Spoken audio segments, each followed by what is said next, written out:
And we're back. Hey everyone, happy whatever this day is, Sunday or something. Practically Monday, where Twy is. Yeah, we're here to do something. Tell us about it, SJ. We're here to play Kids on Brooms. Been off of Kids on Bikes, think Harry Potter, but not Harry Potter. It's not that IP, it's our own stuff. Pretty mild stuff, you know, hags, blood cultists, ghosts, things like that. Bullies, you know, standard. And I think we're heading towards Halloween, so, you know, just some nice, light-hearted, fun stuff to get everyone's mind off everything. Yeah. Kels, why don't you introduce you? I'm Misha, or Misha underscore less than 3 here on Twitch, and I'm playing Kels. She's the reluctant oracle trope. Thought she had mastered meditation, but actually it was just a vision suppression potion. Got a really cool vision when she was visiting a counselor due to said trauma that had been happening to everybody. Mostly the part where we were almost eaten by hags. You know, part of Phineas's granny's coven. So I'm sure we're all pretty cool with that and doing just fine. Rip to the resource officer. We hardly knew him. Aspen. Hi, I'm Sin, or sinful underscore potato on Twitch, Instagram, Twitter, TikTok, YouTube, most social media sites, and Artfight. Yay! I play Aspen, who is the haughty descendant trope. She's the animal of the group. Yeah, everything's fine. She's almost at positive house points, which is cool, so there's that. Yeah, everything's all good and happy and fun, and, you know, no trauma, no almost getting eaten by teacher, doctor, question mark. Yeah, didn't see her friend become a literal marshmallow while being on fire. It's fine. Everyone's fine. Yeah. Twy. Hello, I'm Twi'lek. I play Gustav, and my magical ability is I'll find out one day, and then I'll be special, like everyone else. Phineas. Gustav is the bravest among us. We've already determined this. And destined to become a Giga Chad, so the future is bright for Gustav. And now he's got some really awesome scars to tell people about the time he battled, you know, whatever. He fireballed a hag, which is super duper cool. But anyway, that was like yesterday, so we're all completely over that.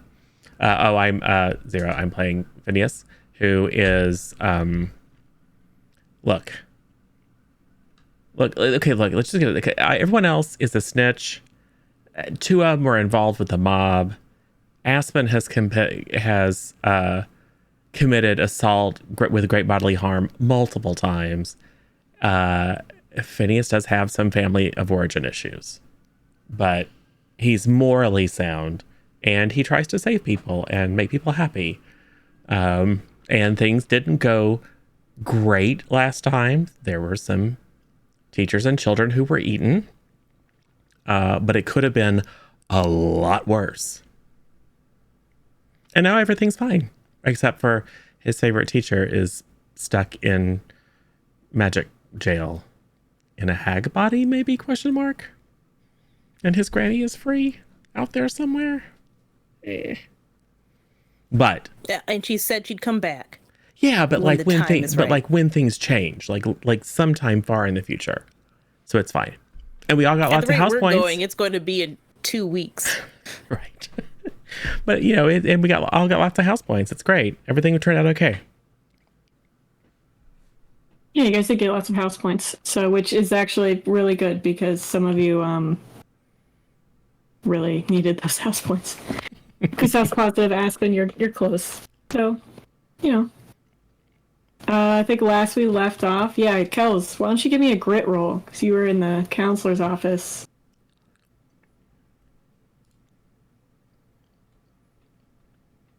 That's a 1, Chief. Okay, cool. So you just start going at it. The counselor steps up once you're finally done. You see him standing over you, watching, because he's gotten up from his chair, seeing you having an episode. And when you open your eyes and look at what's in front of you, it is just practically a black piece of paper, because you have done so many visions, one over the other, to where it just looks like literally almost the entire page is black. Some little red mixed in. Oh, cool, red. I'm glad I picked that color. You all right? Yeah, I think so. My arm's tired. What? This seems a little excessive.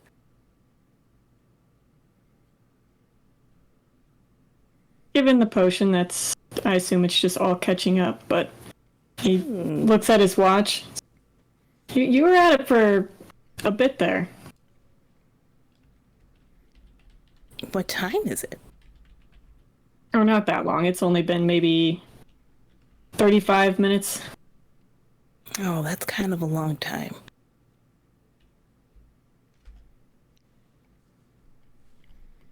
Anyway, well, at least now it's out of your system. Well, that's good, I guess. I don't want to keep you too long, so if I know you weren't expecting to have a vision episode, but Yeah, I assume you have another appointment? I do. But you're absolutely free to come back. Okay, sounds good. I'll just take this. Oh, yours. All right. All right. So, a lot has happened, obviously, with the last few sessions. You've found some kids are missing.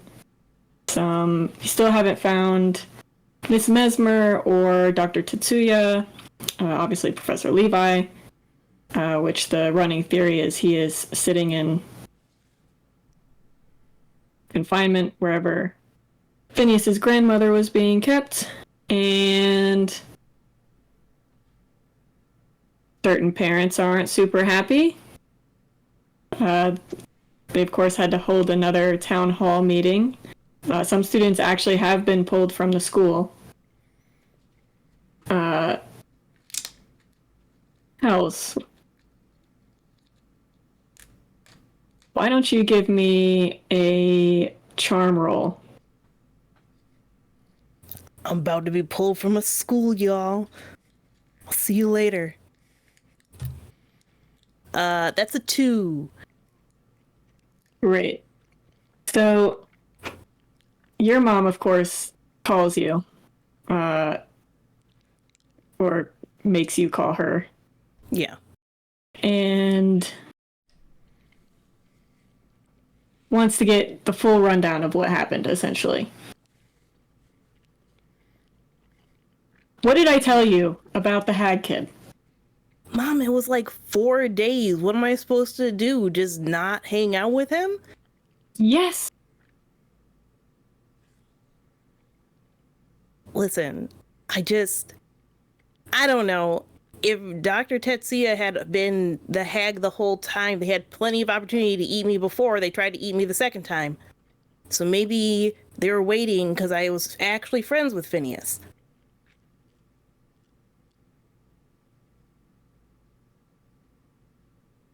This is like the third time.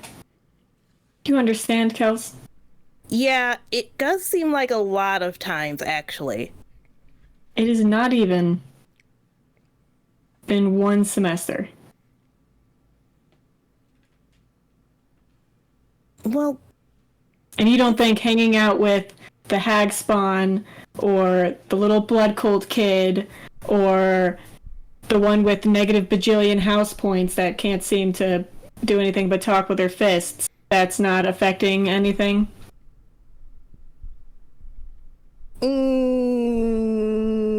Maybe a little. But it was helpful for Aspen to be there because she did fight the hags. So we got that going for us. I think I need to pull you from the school. No, Mom, you can't do that. I just got here. I know, and you've almost died 3 times.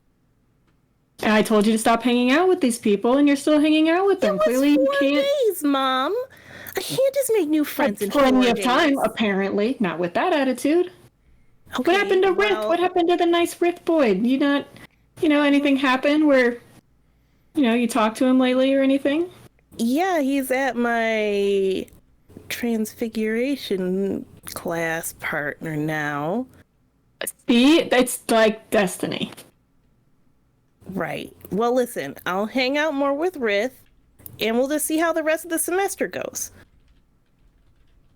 Right? How are your visions? They weren't there, and then they all happened. So, I don't know.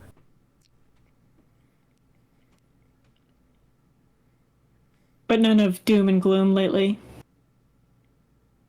No. Just boy stuff. Well. Make new friends.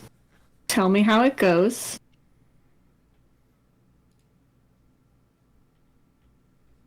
Stop hanging out with the hag kid and the cult boy. It is literally endangering your life.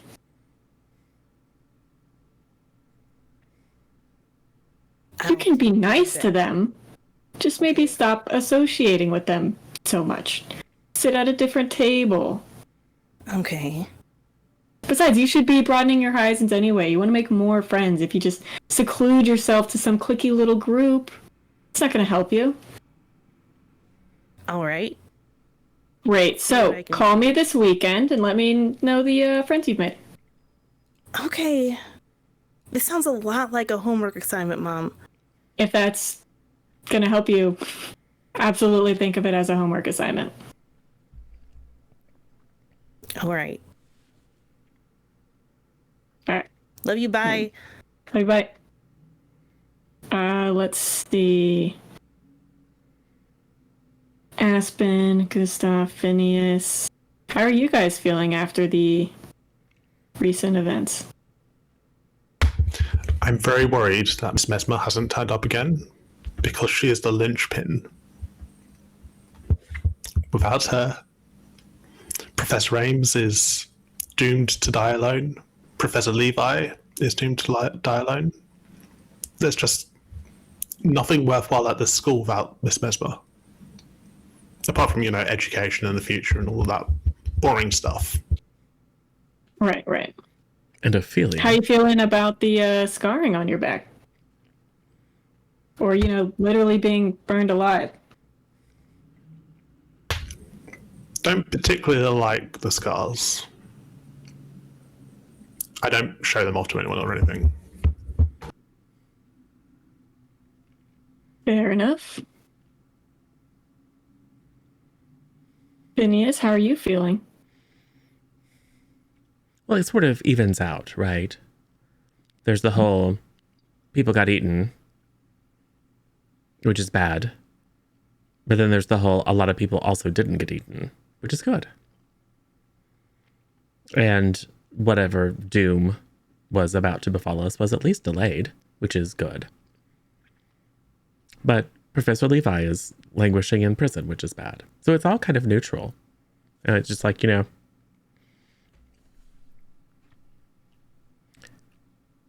you're on mute. Is there anything lingering on Phineas's mind after his talk with his granny? Well, let's see. I think I shared I think I would have shared everything with everything that he would remember. Let's see. I definitely shared the part about her wanting me to make sure that Calder was okay with Kels, but not with Calder. Because Kels is very smart and can figure things out. So I think he would have shared everything he thought of to share. But in that way of just kind of like blurting out a bunch of stuff at once. And maybe not hitting absolutely every detail, but certainly didn't intentionally withhold anything. And would be happy to talk to the others about it as well, as long as Calder isn't there, but would take Kel's guidance on that. Cool. And I think he would have Aspen, told the professor, Dr. Katz, everything as well. Yeah. She is now officially taking the position. As you know, Miss Greco was like, all right, I was going to wait till the end of the semester, but not soon enough. I'm out. That's it. And Miss Greco, or Dr. Katz was like, well, supernatural stuff happening. It's like a sign. I'm actually equipped for this. I may not be the most fond of treating teenagers, but hey, new challenge. Yep. And I definitely focused with Dr. Katz on the whole, every bit of information that I learned from Granny about my parents and mother in particular. Oh, she would definitely dwell on that quite a bit. But let's actually do that a little bit. He'll ask, how does it make you feel? You want to know more? I think so. I mean, it's entirely possible that Granny's telling the truth, that they were terrible people. I believe she's telling the truth from her perspective that they were terrible people. I don't think that necessarily means that they were actually terrible people. 50-50 chance? Kind of looks at her notes. Seemed to talk about your mother a bit, but not so much your father. Yes. Makes me suspect that my mother might have been a hag. But then that doesn't make any sense because hags only have one kind of child. As far as we know. But in my experience, yes. So, who knows? And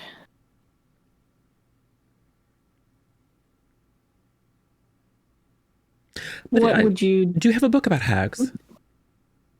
Or a book that mentions hags in it? Yes. Or write down a fact about hags. Whatever's fastest. Write down... Okay. Something that you know about hags that isn't just necessarily common knowledge. Okay. She'll write down a quick excerpt. She's like, do you want me to read it? Or... No, let me look at it. Oh.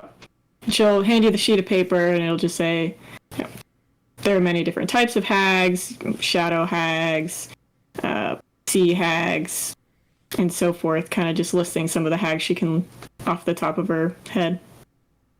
You forgot storm hags. So I guess, I didn't pass out, that's what I'm trying to say.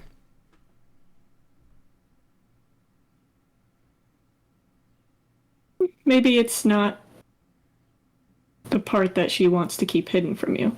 So she's, as I said, she mentioned your mother, but not your father. Oh.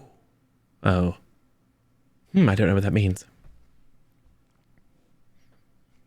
I don't know either, but... I was just doing it because she never had much time for men. Well, either way, regardless of who your parents are, it doesn't define you. Even your grandmother, you choose who you want to be.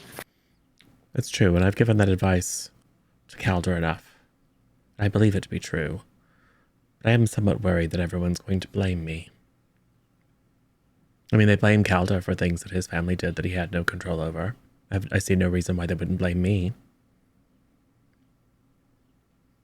Blame is a funny thing. It's we always search for someone or something to blame. But maybe usually when it's our fault more than anything, but when it's no one's fault, it's tough. Or the person that you should blame is not there to blame. You have to look for somebody to blame. Why? Or at least most people feel that way. That doesn't make any sense at all. It's human nature. Just makes it easier to deal with. Point the finger at somebody or something. But doesn't that just Give make you more something miserable? to aim your emotions at. Well, channel them into something constructive. With therapy. Or find a way to find someone who's worse off than you and try to make their day better. Not a terrible approach. I know. I suppose I still have a lot to learn. But anyway, I just wish there was a way I could tell people, feel free to blame me, but maybe don't be loud about it. Because we don't know how far away she went. Right. Maybe not. I think you'll just scare people more. I know, that's what I was saying. I can't warn them. Because if I warn them, but I would feel bad if I didn't warn them. I don't know. It's a conundrum. You don't feel responsible, right? No, I've been trying to warn everyone since I got here. I've literally done everything I possibly could. That's fair. Well, good, because you should have. I do feel bad that people were eaten. Yeah, it could be hard not to feel guilty, even when you know it's not your fault. Well, but I didn't eat them. No. What's the use of feeling guilty when it's not your fault? Just because we know something isn't good for us, or we know feeling sad or guilty or angry doesn't feel good. It's like waves. Emotions are like waves. You can't stop them from coming, right? But you can choose which ones to surf. Oh, I like that. I mean, except for the water part, I sink like a stone. Well, maybe we can rule out Sea Hag. Oh, yes, I think so. Anyways, I won't keep you too long, but Thank you. definitely come back. I also appreciate that you aren't quite as jittery as the last counselor. I have quite a bit of experience in the unusual. Excellent. Well, thank you. And welcome again. Thank you. Let's see.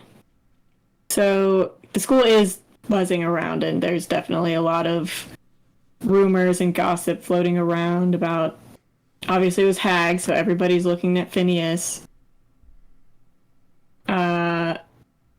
You'll also see sometimes when you're walking through the hallway, people just kind of giving a wider berth than even before.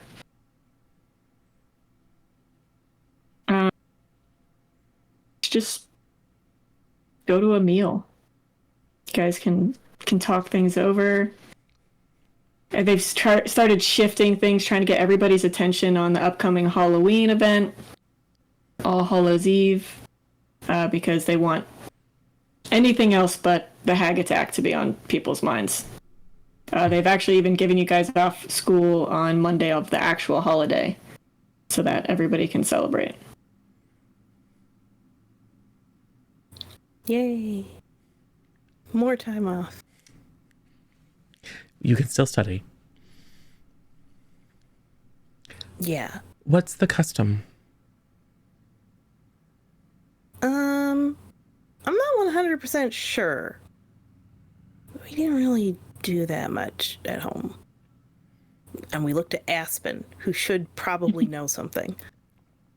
It's kind of a mix because, you know, the wizards are like, oh, we like candy, dressing up's cool. So it's kind of a mashup, but it's also a time where, you know, that barrier between is thinnest. magic is a little more powerful than it usually is, so it's a celebration of really the magical world, to include the scary stuff. But they do the candy, they do the decorations, they do the dressing up. Not so much trick-or-treating. One year, my mum dressed me up as a ghost, and it was a bedsheet, right? But my dad said that was terrible, and he took it away, and he made me dress up as a zombie instead, and with like face makeup and stuff. So that year I had 2 costumes. My mom definitely had me dress as a witch a couple times, and I feel like now she thought it was really cute and very silly that I was a fake witch the whole time. Anyway, that was for trick-or-treating. I don't think we do that here. Which you just go to people's houses and you say trick-or-treat, but they give you a treat always. So extortion. Unless they don't participate. So they turn off the lights, you don't go to that house. So you... But usually we go to the zoo because we were in the city, so... Because the zoo had a thing set up where you could go around in little candy stations. So maybe they'll just have, like, candy around. One year, my brothers let me accompany them to the nymph world, because one of the magical beasts got, like, it went there, and it's not supposed to. So they let me watch as they wrangled it, and the nymphs all around just thought it was like all an act thing. It was like really interesting. Was it a werewolf? Maybe. Ooh. But you don't keep werewolves in the preserve, do you? No. Because aren't they... I mean, they're beasts some of the time, but other times they're not. So it'd be like a animal preserve outpatient situation where they're there while they're animals and then they can lead their normal... I don't know how it works. We could find the werewolf and ask them. That seems like a bad idea. Well, they haven't hurt anyone yet. I would think a determined werewolf, if it wanted to hurt people, would have done so already. I mean, we were completely unconscious and it was very close to us and it did nothing. It could be quite easy to find a werewolf. What if we asked Izzy and see if she knows who it is? Oh. We could not do that also. Have you guys ever had caramel apples before? No. They're really great and highly seasonal. Yeah, so like I don't know if they'll have them. Maybe you make them in the cooking club stuff, but you basically just take an apple and you dip it in caramel. And maybe you put some like nuts or other toppings around it and then you eat it. They're kind of messy, which I don't like, but they are very tasty. And sometimes there's a game where you like go bobbing for apples because you just put a bunch of apples in a bucket of water and then you try to bite one to get it out of the water. I don't really think it's very sanitary, and it probably maybe we don't do that here. I don't know, but it's another fall type game that you do. And just to clarify, you don't poison the apple first, such that the first bite puts you into a sleep like unto death. Why would anyone do that? It's a game. No, the caramel ones. Oh yeah, no, not those either. Good. Yeah, no, they're just normal apples, but extra sweet with caramel.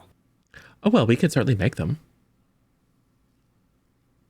Because caramel is just sugar. And butter. Yeah. You make ones that scream. Oh, I don't think that would be...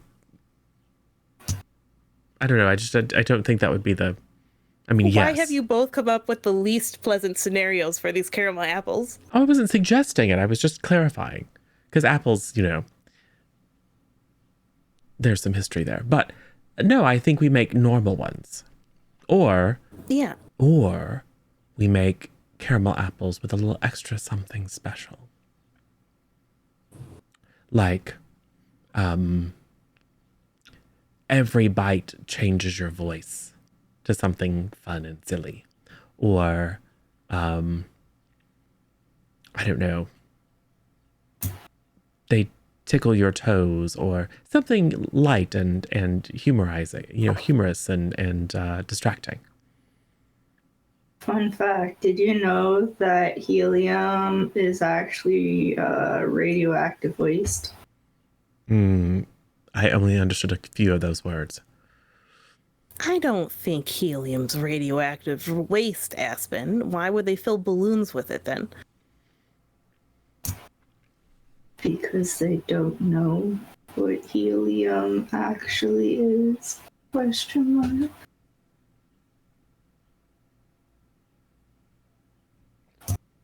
Oh, there goes the Phineas and is like, what's radioactive? I have no idea. Maybe it's some sort of strange animal-related magic. No. So a radioactive material is something that gives off radiation, which is quite deadly to people. In fact, most materials in the world are radioactive, as it turns out, but it has such a low level of radiation it doesn't do anything to you. But some of them have a lot of radiation. And some things can be radioactive waste, but that's not what we think about, because when you think about radioactive waste, you also think that is also radioactive. So what you're saying is that everything's trying to kill us a little. Just like a tiny bit. It's maybe insignificant. Maybe we don't make that part of our attempt to cheer everyone up. Well, here's the thing. Helium is relatively common, and people use it to fill up balloons so they float, which isn't really something you need when you're able to make things float with magic. Right.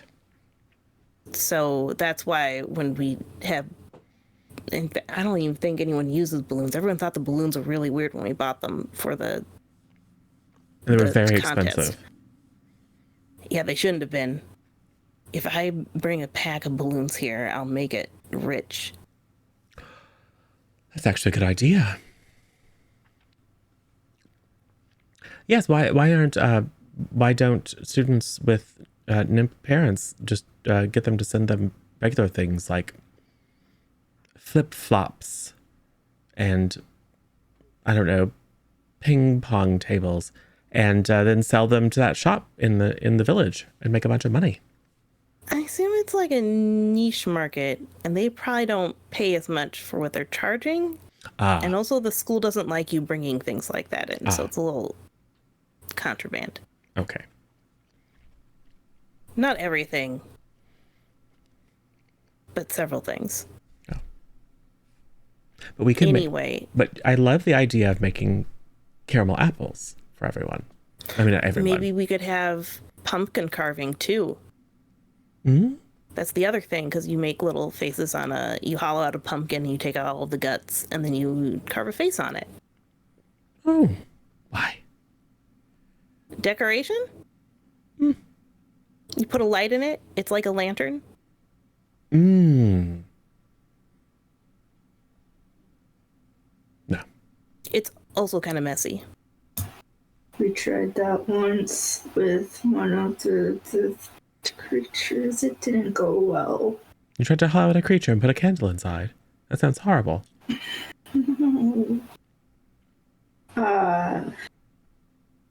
You know how some creatures have like camouflage things, like abilities to blend in with things.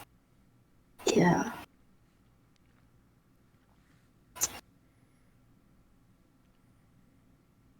Oh, I see. It turned into a pumpkin. And then oh, that's terrible.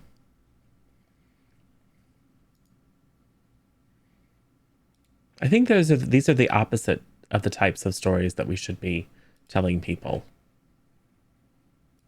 given that we want people to feel better.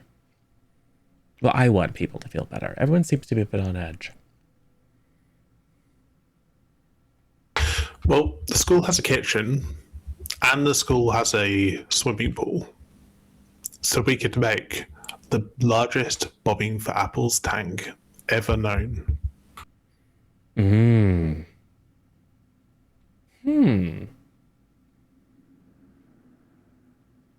I suppose.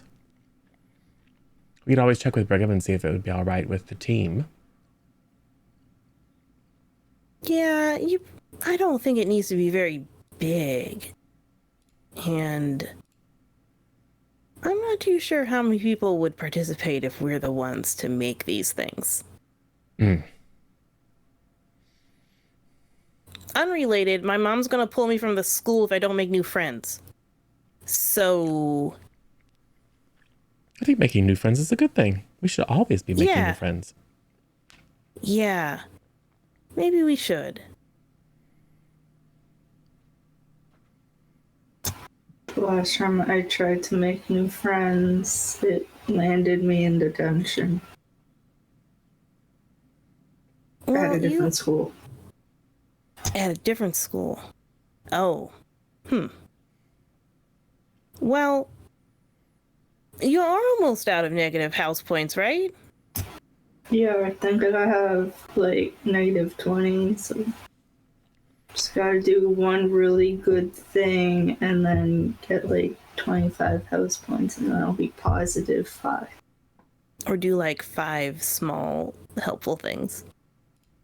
That's also true. And then... That should be our other mission, is to earn Aspen at least 25 house points.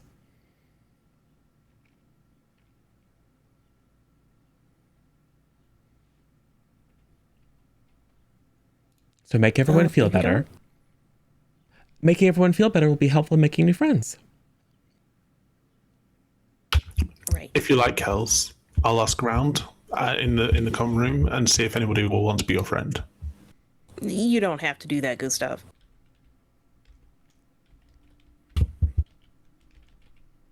You don't have to, but you could. It would be nice. You don't have to at all. It'll be fine. Okay. You could rekindle your friendship with Izzy. She has lots of friends.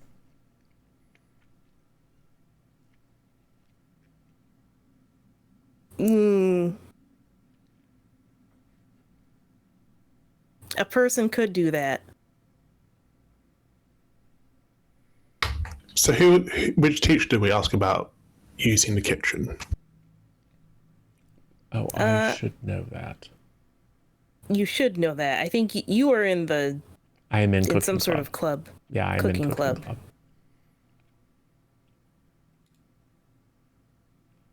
But I don't recall. I'm looking now who the professor is who covers the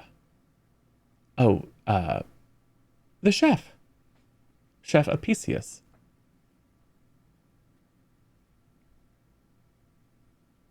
So I suppose that's Mr. Apicius.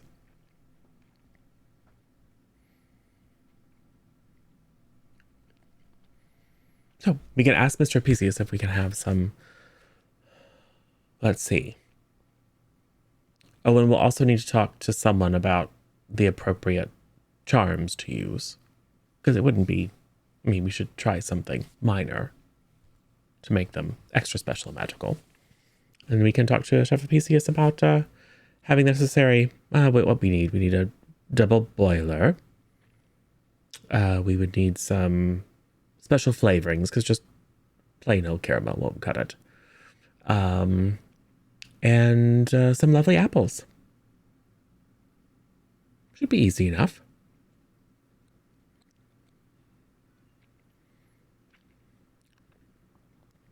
Maybe aniseed. A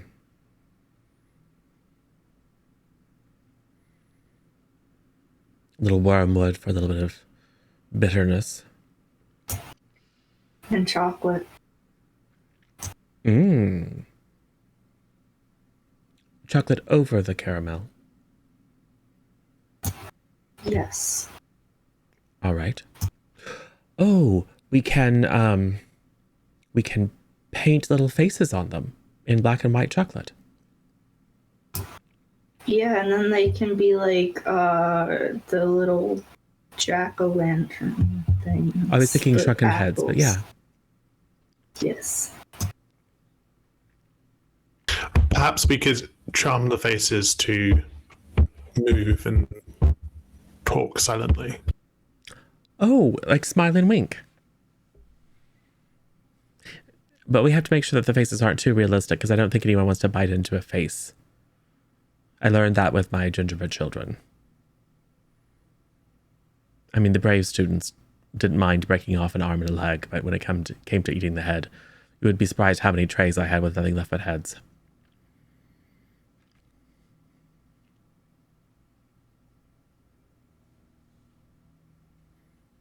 So yes, this is our plan, right? Caramel apples enrobed in chocolate with little white chocolate paintings on them, and which we will then enspell to make amusing faces. And then we hand them out to everybody who agrees to be Kel's friend. Yes. No. No, I don't think so. Oh, why not? Maybe we keep the decorations not face looking. Maybe we just make designs. Kels, give me a grit roll.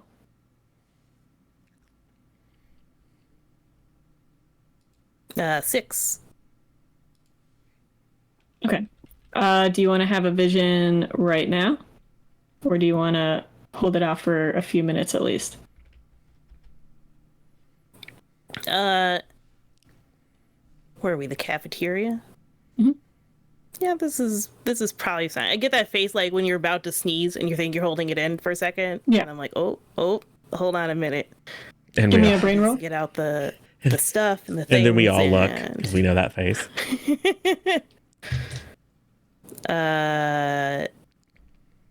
16. Ooh, Flat. so smart. Yeah. And if I add something to it for the trained in divination, it's 17. Oh, okay.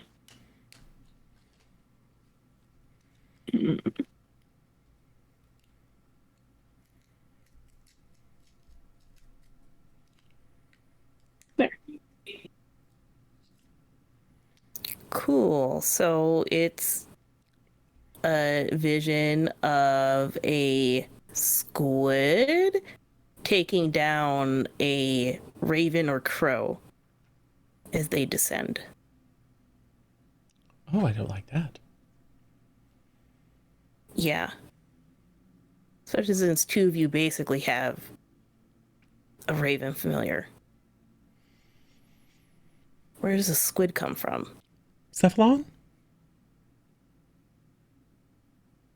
It's my mom taking you guys out. I'm sorry.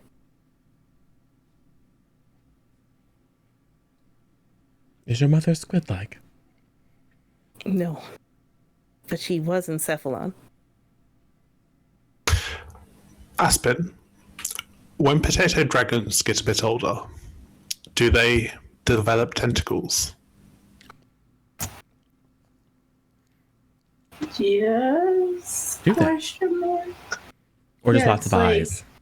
Yeah, because potatoes have eyes. They're like little spots to be like little horn things.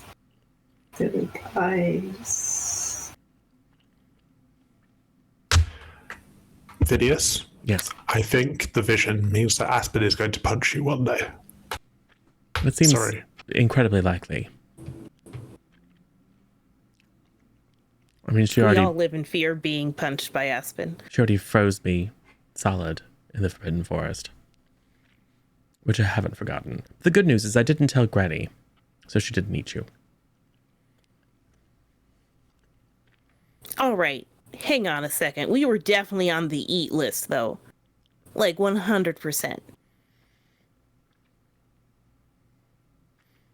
I think the other sisters' attempts were unsanctioned.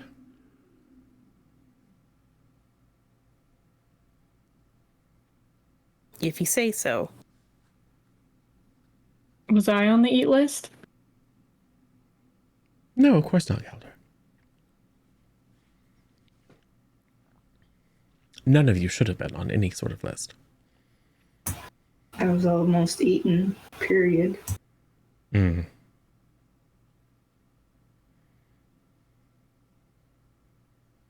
Well, hopefully everyone will take the potential more seriously, and will reinforce any defenses.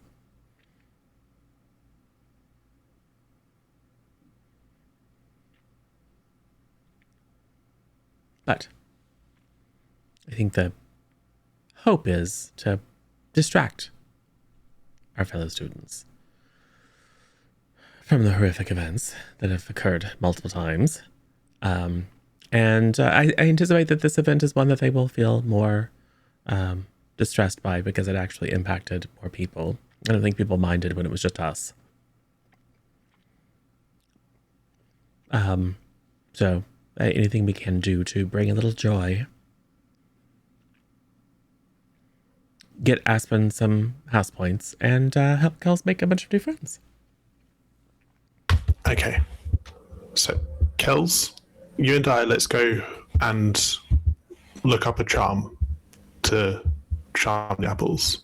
And Phineas and Aspen, you two go to Cooking Club and see if they have the double boiler. Yes. Excellent. Let's go. Calder is just sitting there like, Oh, Calder, come with us.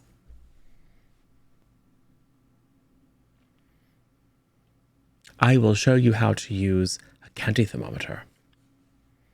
Temperature is very important when it comes to making caramel.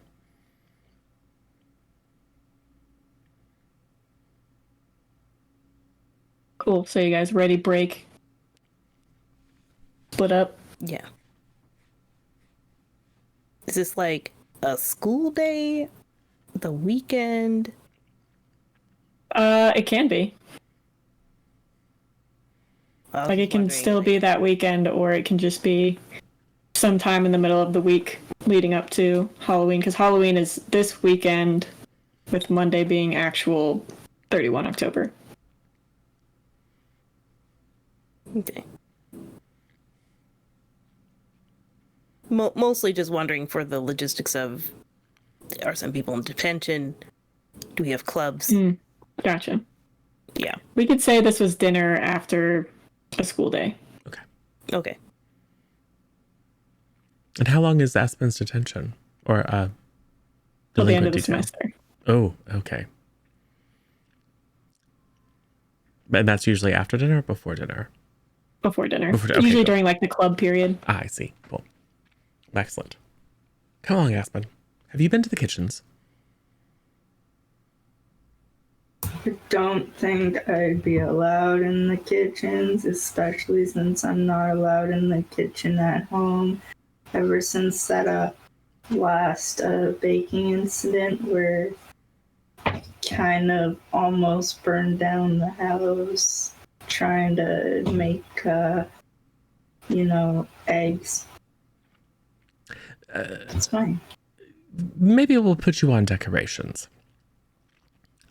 That's fine. Or I assume that there has to be some sort of handle or something, because you can't very well hold on to a ball of caramel without getting it stuck to your hand. Not to mention that hot caramel is very hot. I think we'll have to let it And cool will before we feed burn. it to children. Maybe Mr. Pesius will know more. I just have a feeling that there's a handle involved somehow. Or maybe a rope. A knife. Maybe. I take a lot of knives, though. We'll ask the chef. Els, what are you guys doing? Are you actually doing that? I mean, I assume we're going to the library to look up charms that I don't think we should put on apples anyway. So I'm less motivated for doing the research for this.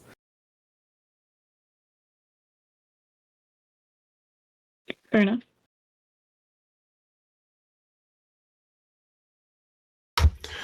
We are searching the stacks for books with pictures of apples on the front.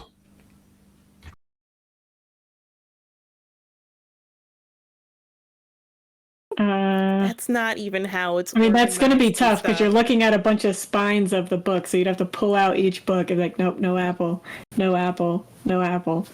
You'd be there a while. That's what Gustav is doing. I'm looking for simple charms. There's probably some sort of charm-based cookbook situation. Yeah, sure. Sigh.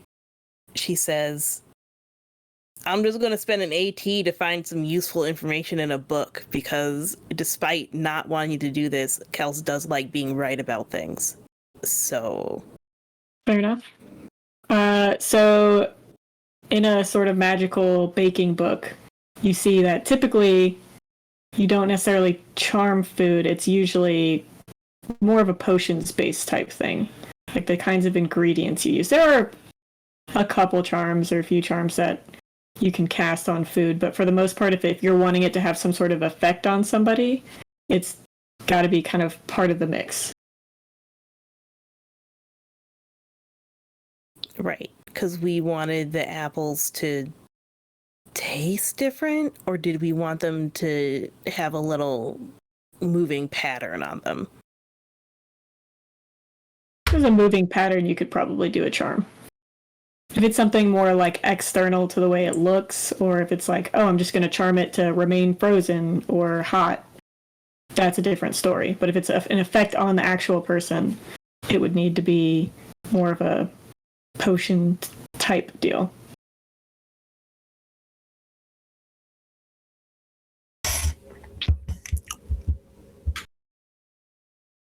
Which is what Mateo So how's likes. it- Yeah. It's his expertise, really. So I look up from that and go like, how's it going, Gustav?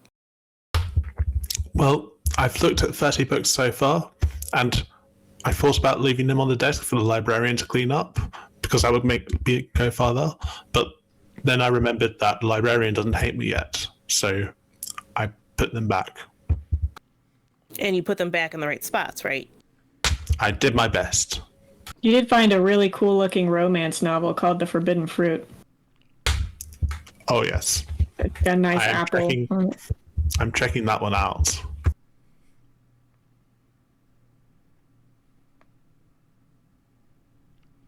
Well, it looks like we have all the information we need. You know, a lot of this stuff seems very much like what Mateo's interested in making, as far as making edible potion kind of things rather than drinkable ones. I wonder if he'd have any ideas for making cool caramel apples. He did know that potion that turned his skin to stone, didn't he? That's almost like turning an apple skin to caramel. That would be a super efficient way of making caramel apples if you could just dump a potion on it and it was already carameled. Seems less messy. I wonder if there's debates about the authenticness of the food that you cook based on whether you use magic to help you make it or not. For sure. It's like the difference between baking something in an oven and a microwave. The bread's done in 3 seconds in the microwave. It's a miracle. Yeah, no. So I guess I'll check out the book because it is interesting. And we can go see how they are doing in the kitchen. And I'll keep an eye out for Mateo as we go over there. He might already be somewhere else, but... Cool. Phineas Aspen. You guys are headed to the kitchens. Yes. For the most part, it's clean up because it's after dinner, so pretty much everything's getting cleaned up. There's Mr. Pisius. I'll ask someone.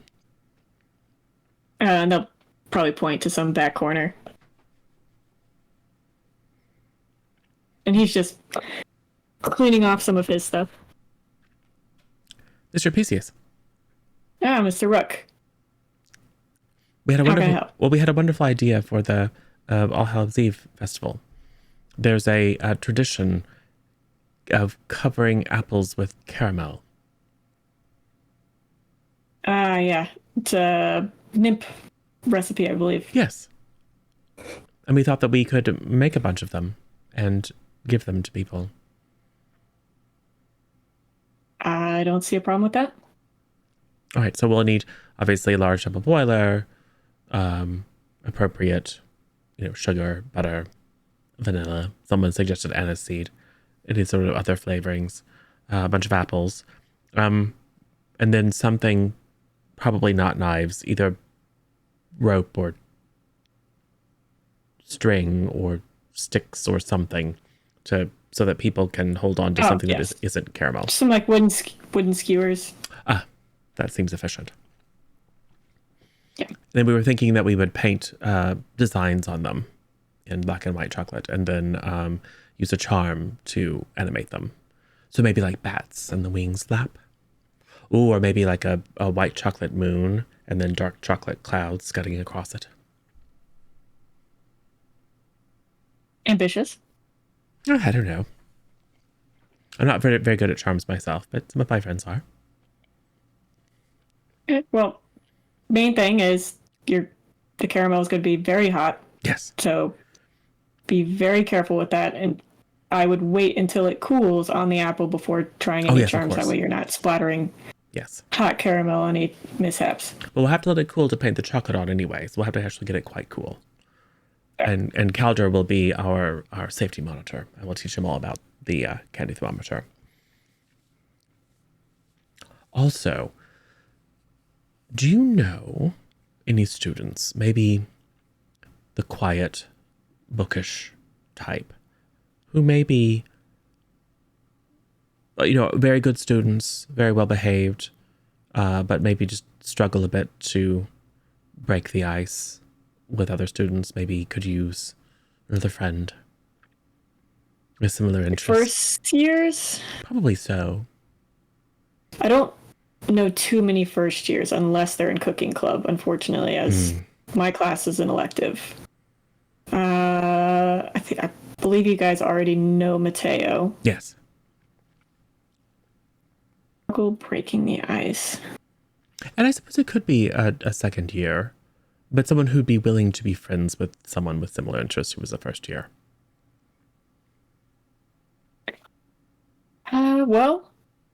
Everyone's friendly to me, but Of course. I'm the chef, so it's hard for me to really judge, just because, no offense to the students, but some people act differently with teachers than they do other students, and they may seem, on the surface, to me as a perfectly friendly and likable kid, but maybe not so much in their inner circles. Yes. I would suggest maybe just coming to cooking club and feeling it out for yourself. Yes. I will definitely be keeping my eyes open. Do you know Kels? I don't. Kels, Miss Michaels. Well, she needs some new friends. Some more friends. Well, should have her join cooking club. Yes. In my experience, most of the people in cooking club are nice-ish. All right, I will try. But if you think of anyone, or if you see anyone kind of off in the corner by themselves, looking like they need someone else to, spend time in the library with, enjoy the intellectual pursuits. Of course. Excellent. All right, thank you. No problem. Just make sure you clean up after yourselves. Of course. Aspen, perhaps we should, in exchange for Mr. Apicius' assistance and permission, perhaps we should agree to clean the kitchens beyond that point, beyond just cleaning up after ourselves. Maybe we could agree to pitch in. Okay. That shouldn't be too hard. All right. Okay. All right, well, thank you. And then as we leave, it's like, that was your cue. So this is how you earn points, is by doing nice things that you don't have to. So keep your ears open for if there are jobs that need doing or ways that you can help, if you offer to do them, then you might get points. But shouldn't be the primary motivation. It should be primarily to help out. I see. Calder, how many points do you have?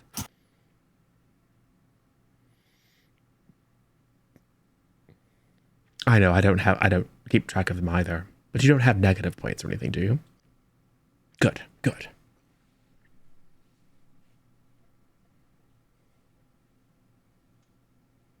All right, well, we should report success of our part of the plan. On your way there, Phineas, you get a vision. You are suddenly in the water of this like kind of small little almost oasis looking area, diving down when you see a mouth of a shark coming right at you, and then it ends. Ew.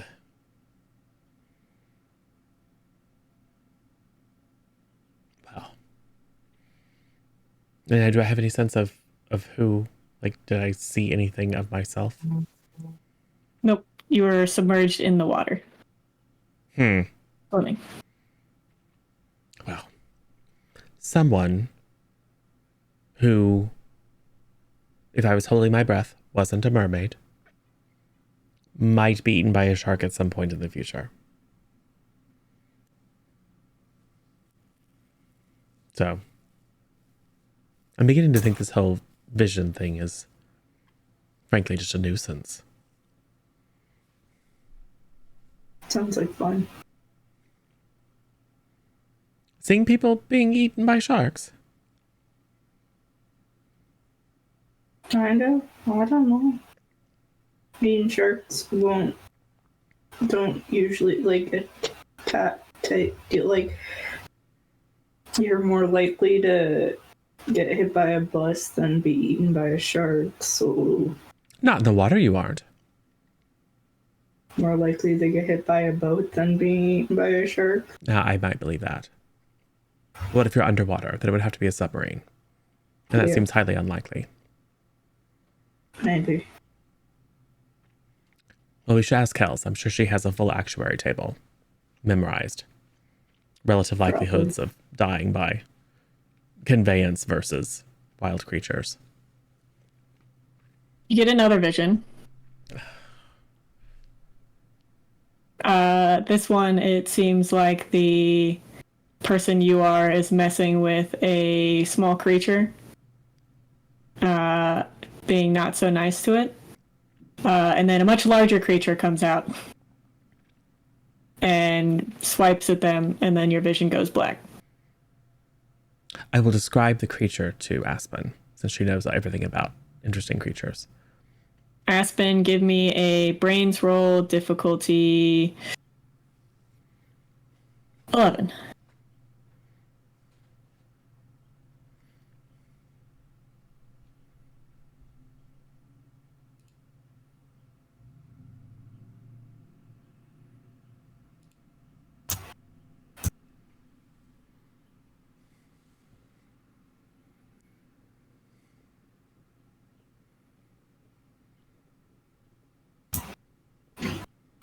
Does that include the grew up at the sanctuary Yes. and trained in magical creatures? Yep. Then that's exactly 11. Okay. From what he's describing to you, you're pretty sure it's a baby.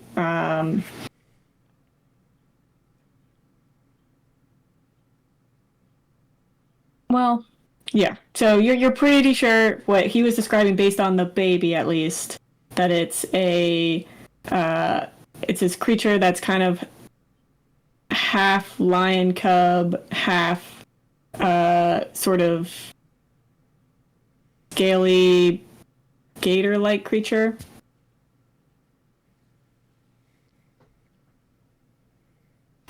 I will relay this information to Phineas. Wait, didn't Kells draw have a vision of like a half lizard, half cat Yes, creature? sort of. So maybe those two are connected? It's possible. Although the thing I just saw didn't look like the drawing exactly. No. But you never know. Visions are strange. We should mention it. We should all be very cautious that if we come across a baby, that we don't mistreat it. Of course. Well, I have to say the person didn't seem to. Well, it clearly wasn't you. Phineas, you get another vision.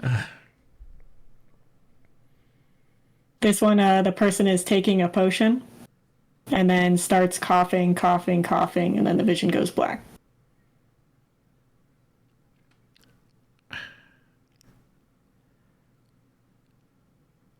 I will relay that as well.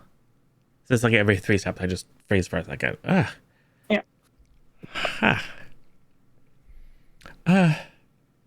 Phineas, give me a brains roll.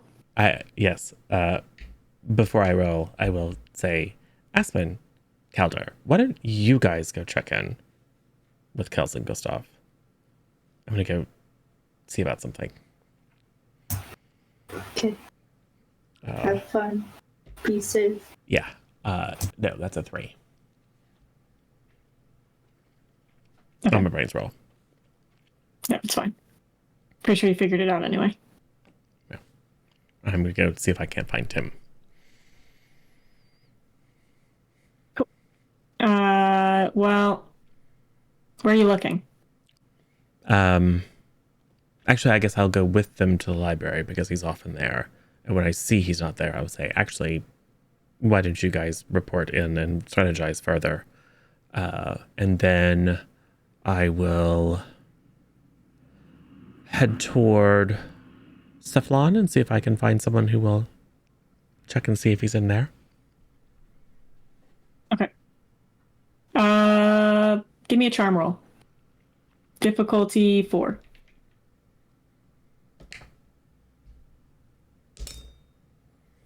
Seven. Okay. You run into actually, let me see. You run into Rith. And Rith is like, oh, yeah, sure. And he'll go in, check, come back. Didn't see him in the common room, or if he's in his room, he didn't answer his door. Oh, Rith. You Yeah. like Kels, don't you?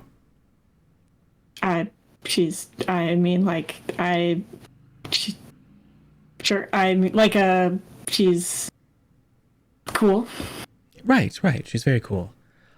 You would you would like to be her friend, wouldn't you?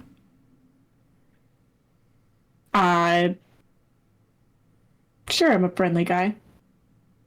All right. Well, I think Kels would like to expand her circle of friends. But Friends. I have to warn you.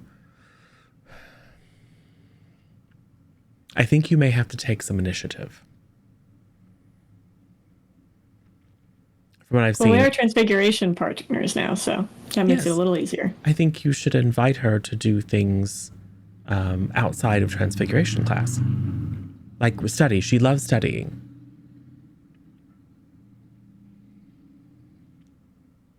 So maybe you should invite her to study with you. She's very, very smart.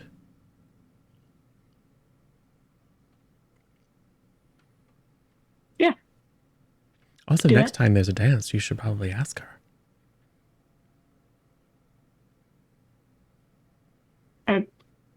Maybe. Just think about it. Yeah. Sure. Did she say Well, she just said anything? that, Like, did she? she just said that she wanted to expand her group of friends, and I know that you. Oh, but she didn't specifically say anything about me. Oh, I don't know. She may have. Hmm. I mean, we all lost a bunch of our memory. Who knows what happened? That's true.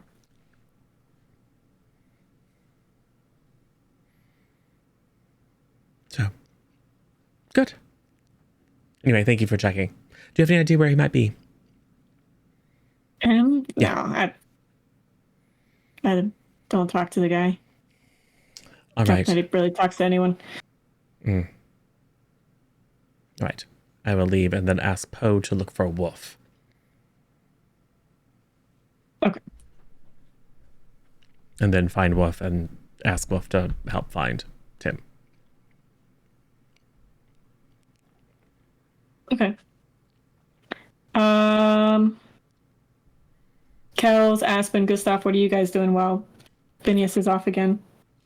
Doing Phineas things. Worked out great last time. Yeah. It went great for us then. I guess we're just telling Aspen about all the cooking stuff. Oh, we should try to find Mateo. Is he in Cooking Club? Yeah. Like, he really likes doing the idea of interacting things with cooking. I don't know if that's necessary for the caramel apples, but he might have some ideas. I trust his expertise on this. Oh, Kels, Phineas had a vision of a creature that's like a lion but has scales, and it reminded me of your vision where it was like the half cat, half lizard thing. Wait. So Phineas had a vision?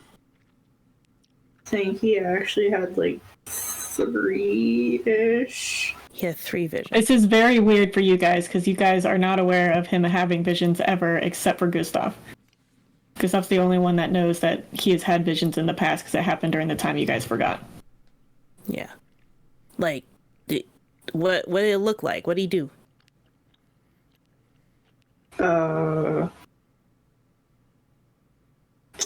Stand there? Question mark.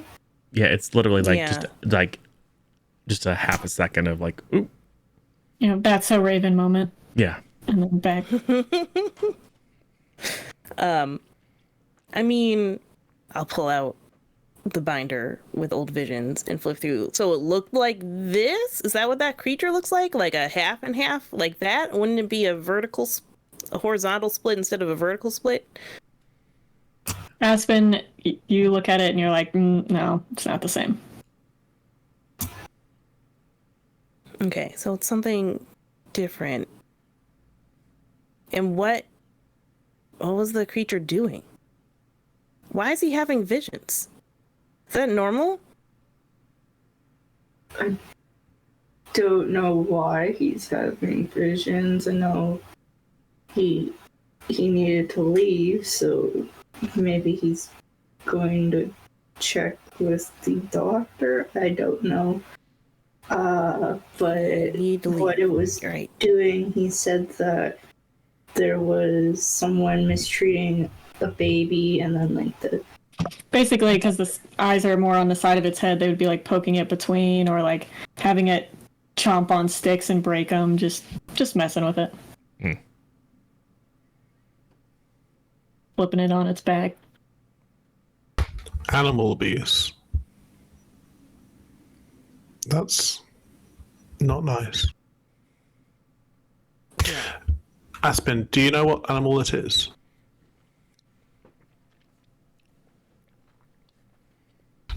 Maybe, do you know what sort of environments it can be found in? Perhaps we could look for it.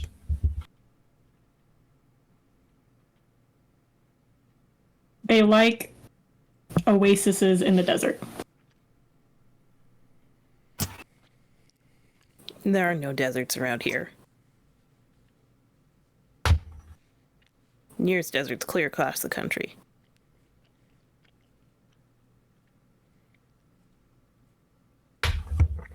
Well, when Phineas has visions, it's usually somebody close by. So maybe somebody imported the animal, like in a crate, like one of the, like Dumbo. Have you seen Dumbo? We should watch that movie. Calder shakes his head no. It's all right. I did a live action remake, and really, I don't think that's necessary. If you think about it, they already animated it. It's not like you can animate an elephant again. Like, they just use a different animated elephant. Anyway, so this doesn't seem actionable. If there's no desert around here, but it's someone nearby? It wasn't you, Aspen, right? I assume. He couldn't see anybody else? For one, I would never. Second, he said that it wasn't me. Okay. Well, where'd you say you had to go? He didn't say where Okay. he had to go. Cool. Well, we'll just go find Mateo and plan how to make caramel apples. And then when he comes back, we can ask him why he's having visions. Sounds good. Well, Mateo is in Phineas's house anyway. It would have been convenient for him to go into the house to see if Mateo's there to explain our plan, yes. But despite that, we'll persevere. It's not like we're in a super big rush, because we shouldn't make these too far in advance anyway.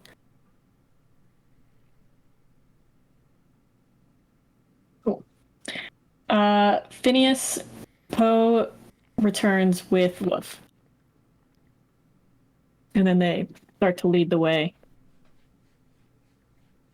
You pass a few people in the hallway. Mostly people you don't know. You pass Mojo, who just kind of gives you a look. Some other guys that kind of give you a wide berth. Some people from the Drakenor swim team, underwater hockey team, that kind of look you up and down and start talking to themselves as they go past. And then start to snicker. And then you passed him. Who he looks a little bit disheveled and has his backpack slung over one of his shoulders. Tim. Hey, Phineas. Alcove. Okay. Into the shadows. Are you all right? Yeah. Oh. Yeah. Fine. Well, why were you? I assume you also were experiencing. I had 3 visions, back to back. Yeah.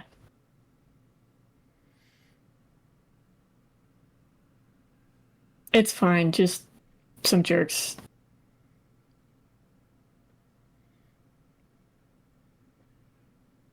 Some jerks were what? Just messing with me, and they made contact. Oh, I see.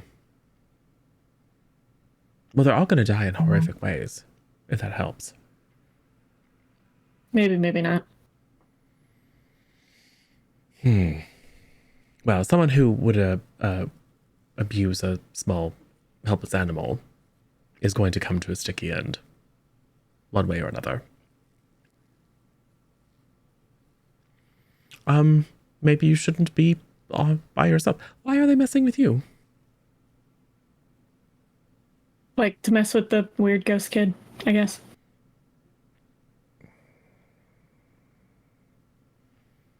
Well, if you were a member of movie club, you would know that we sometimes make sure that we aren't out by ourselves, because it seems like the bullies like to wait until we are alone. It gives them a sense that they can outnumber us. But when we travel together, usually the abuse sticks to verbal.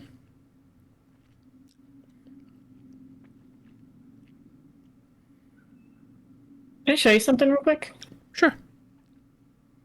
And he'll have you follow him as you guys start to go kind of towards the Drakenor area, towards the dungeons. And you get to another alcove where he kind of looks around make sure nobody's in there. And then it gets to this wall. And you see him kind of trace a sort of pattern on it. And then it begins to open. Mm. And he quickly pulls you in. Yes. And it closes behind you. Ooh. Alcove of Secrets. What is this? I don't know. I just saw Professor Levi. Well, I guess it was your granny come here. Oh. One of my visions. Oh, interesting. Well, you should definitely investigate this. I think I know what it is. Yeah, let's just make sure it's not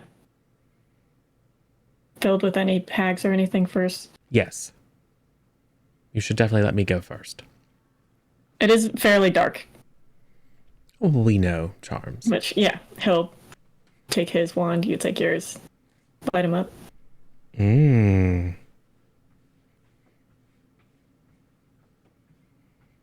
You guys look around. You definitely see a lot of snake-like imagery. And then you hear growling. Oh. What do you do? We should probably not run, but in a very calm fashion, make our way back to the door. And I will You sing. guys, I'll sing a little lovely lullaby tune as we slowly. Well, there might be an animal trapped in here, and it might be in distress. I'm not very good with them, but Aspen is. and then just as you say that, Tim is like, "Oh no, I know what it." And then you hear the growling get louder, and it start to move, run towards you, too. All right, let's go. We were slowly going before. It's like, oh, okay, never mind. Okay, you're running. Yeah. It gains on you because it's a lot faster than you guys on your feet. But Poe gets in front, and goes all Poe on it. Yeah, and you kind of hear it whimper and run away the other direction. Do you make it out? Sure. Well, no, actually. He's like, I didn't see how to leave.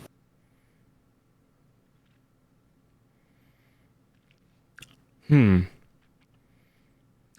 want to try tracing the same symbol, but in reverse. Try it both ways. Okay. He tries the first symbol, doesn't work. Tries it in reverse, doesn't work.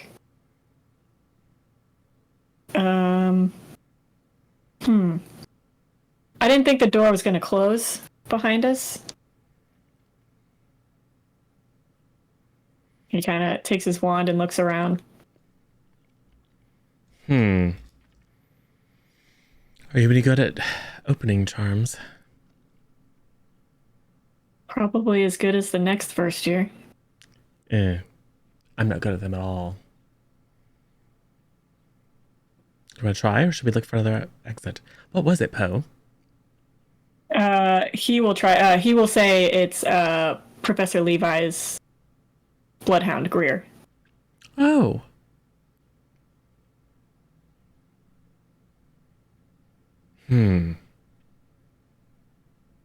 Well, that might not be so bad then.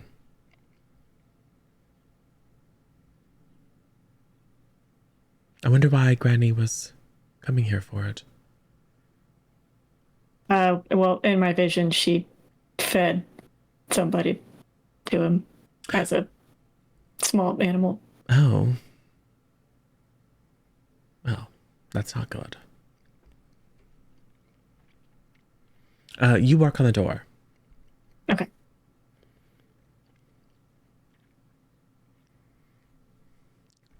What are you doing, Phineas?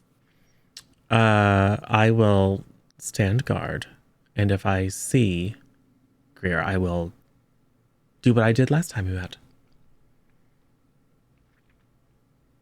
Offer a hand. Last time you met, yeah, Professor Levi was kind of holding him back and then let you kind of slowly approach, let him smell. Yeah. Now that I know who it is. Give me a charm or a brains roll. Brains is I'll say better for me. difficulty 7. All right.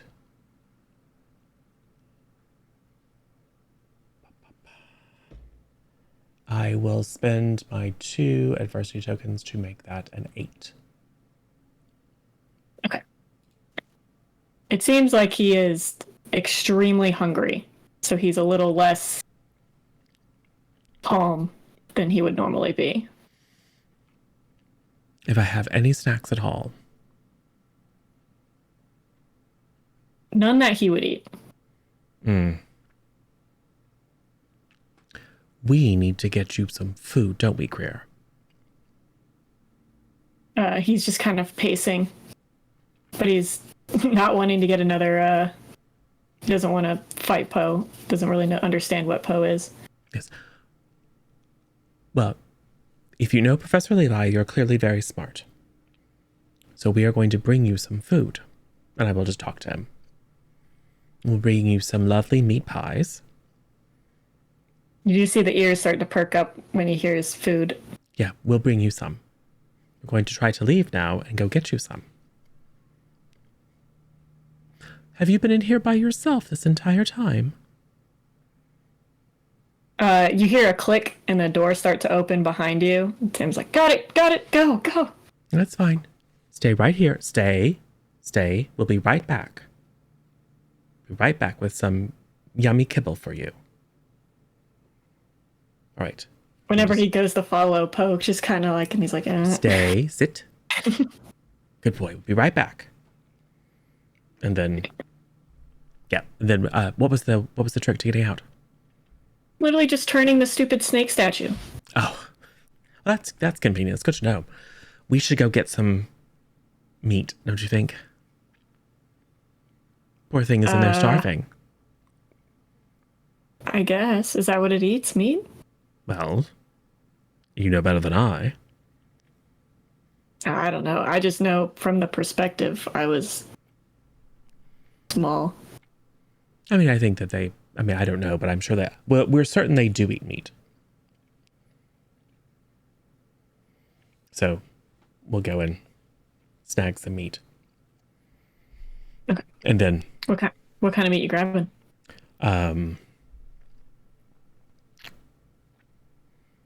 Tim will probably say, like, probably raw, right? Yeah, It's I more think so. bloody? Yeah.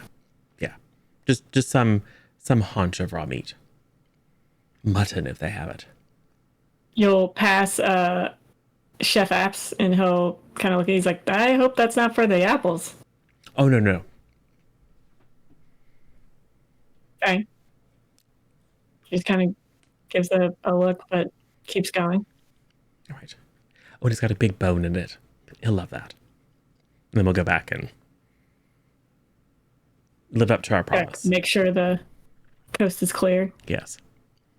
Do it again. Go inside. What do you do? Do you try to hand it to him? Do you throw it? Do you... I think I'll step in, and he'll obviously be very interested. I'll say, Yep. Now, hold on. And I will put it down and then say, get it. And he immediately goes for it, starts just tearing it apart. And then we'll sit there and just talk to him.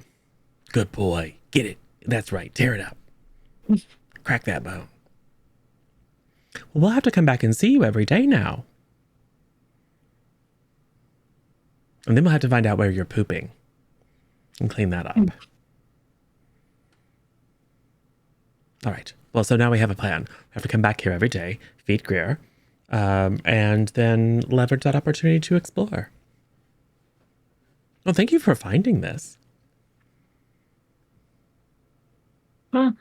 Yeah, just doing what I definitely didn't choose to do, but, whatever. It's interesting. Granny said that she thought that Serpentis didn't seem to be very active. She didn't say that they were gone. Yeah, this place looks pretty Yeah. dirty and dusty. Yeah. It may just have been a turn of phrase.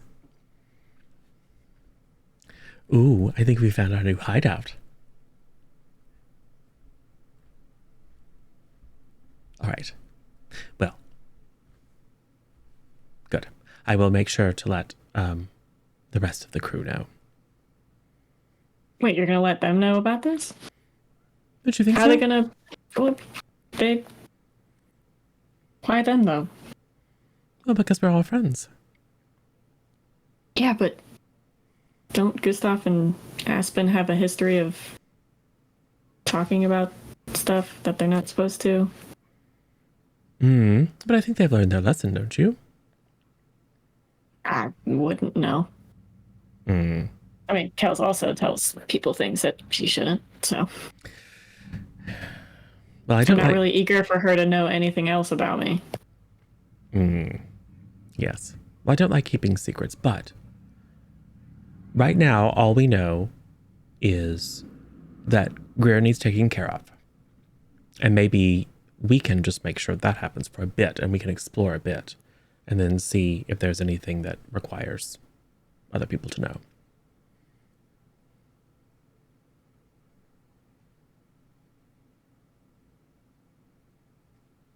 All right. Well, and then we'll figure out also how to not have you be alone by yourself so that the bullies can get at you. Yeah, I don't really make a habit of coming over to Drakenor, but I wanted to see if I could find it. All right. Well, how about this time tomorrow? Okay. I'll come by in the morning because I don't think he should only eat once a day.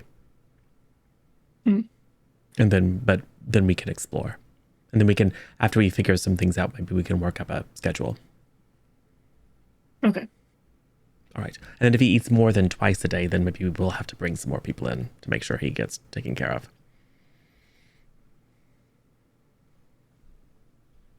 I mean, maybe, well, yeah, I guess maybe your friend might know more. Yes.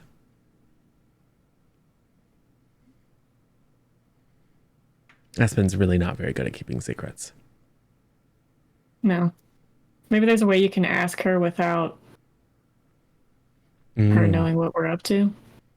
I could ask her, I could say that I'm very worried about Greer, given the situation with Professor Levi, and find out if she knows anything about the species.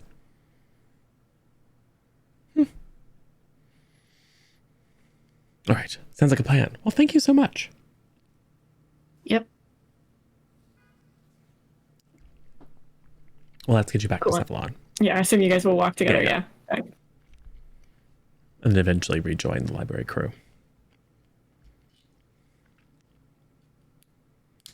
Cool. What are you guys doing? I guess we went looking around for Mateo. I don't know where he'd be. Probably in his common room. In which case, we probably just discussed apples, and then I probably turned it back to, well, the homework that we have is a default statement.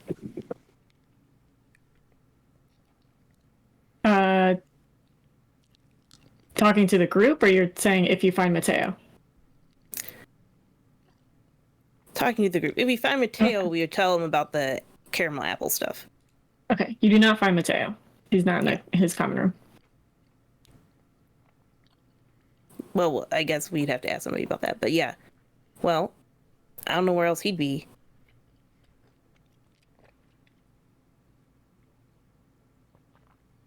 Because we don't talk about Potions Club anymore. He's in Cooking Club. I think usually in the morning. Is it possible he's having a debate with the potions professor? Extremely unlikely.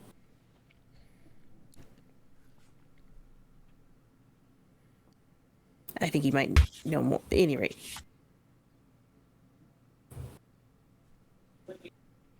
Maybe he has another hobby. It's possible. Very possible. Maybe he's hanging out with the guys in the band also, whose name escapes me. I'll find him yet. Joel. Joel? Sorry. Joel, thank you. Yeah, Ty as well. I mean, Sure, besides- let's go and see if yeah. the band's I mean, you also know he went to the dance with Dre. And you know he's on the underwater hockey team. right, And then he likes cooking club and Oh. potions. right. I don't think you guys have ever seen him really interact too much with Joel. That's right. For some reason, I thought he was going out with Joel and not Dre. Yeah. Or went out. Wrong one. What does Dre like to do? Well, you know he's part Atlantean. Oh. Okay.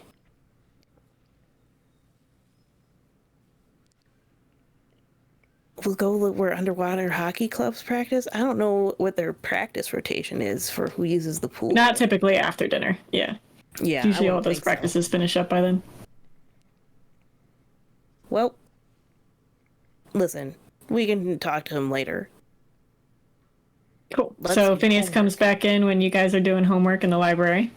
Yep. Oh, hey, Phineas. Hi. Phineas, give me a charm roll real quick. 4. Everyone else give me a charm roll real quick. 5. 7. Sorry, 8. Aspen? 11. Okay. Phineas walks in and you guys see he's just got this smile on his face. And you're like, he's clearly happy about something. Yeah. Hey, Phineas. Yes. Since when do you get visions? I'm not entirely certain. Apparently it started back when we were losing our memory, according to Professor Ames. Right. Okay. I don't Seems recall a having bit- any until just momentarily, a little while ago. Had 3 in quick succession. Yeah, Aspen was telling us about something about a cat, lion, Yes. crocodile. It did not look like your vision. But then again, Yeah. I think my visions are quite literal. The moment of someone's death. Ew. Yes. One was someone being eaten by a shark, diving underwater and being gobbled. One was someone mistreating a cub of that strange chimeric creature. And one was someone drinking a potion, and then it apparently didn't go well. Huh. Well, So the shark is a real shark. It Not certainly a seemed to be a banana real shark. shark. okay. Wow, literal things. Mm-hmm. Sucks that They're quite it's detailed. dying, though. Mm. Ew. Also from the person's perspective, so it's harder to tell. Yeah. Yeah, it specifically, it's the few moments leading up to and point of view experience of dying. Ew. Well, that seems unpleasant. I mean, it's, This happened during when we couldn't remember things. Okay. yes. I don't know how many That's weird. It times. seems a little weird to spontaneously get visions when you're older, but Maybe the hags did something. I mean, she's your gran. She would want to. She would want you to grow up to be special, right? Maybe she wanted you to have these powers. Oh, I don't think so. Fair. I think, let's see, do we remember Professor Ames? Oh, yes. So, because I had a conversation with Professor Ames where it was clear what was going on, but to trigger that was Professor Ames saying that it was a temporary situation. Okay. So I think it's accurate to say Professor Ames seems to know what's happening, but was unwilling to overtly explain it, as adults often are, but assured me that it was a temporary situation. All right. Well, I guess as long as someone knew about it. I was thinking about asking, but I mean, she's not here, so. Player talk. Do we, as the characters, know that Tim can see ghosts, or was Yes. that? You know that he can see ghosts. You just don't know I about the don't- vision part. Yeah, I think we vaguely know that there is another oracle in the school, but we don't know what it is. I don't think it was as explicitly confirmed as it was in the time where we forgot, but I think that tidbit had come up before. But none of us except Phineas, I think, remember the connection with Tim Right. as part of that thing. Yeah. And I kind of assume it won't come up again unless we... And the only way Phineas found out was because Professor Ames was literally chasing Tim after they agreed that he would secure the last oracle. Yeah. That's how he figured it out. And I think we kind of figured it out before when we forgot, but I don't think it would trigger again unless someone explicitly mentioned a third oracle that already existed in the school. Yeah. And we did some more of that connection again.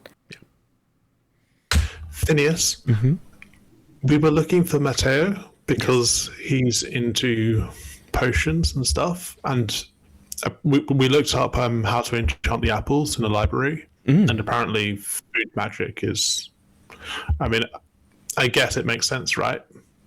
Oh, like to enchant the food directly as opposed to putting some sort of charm or illusion on it.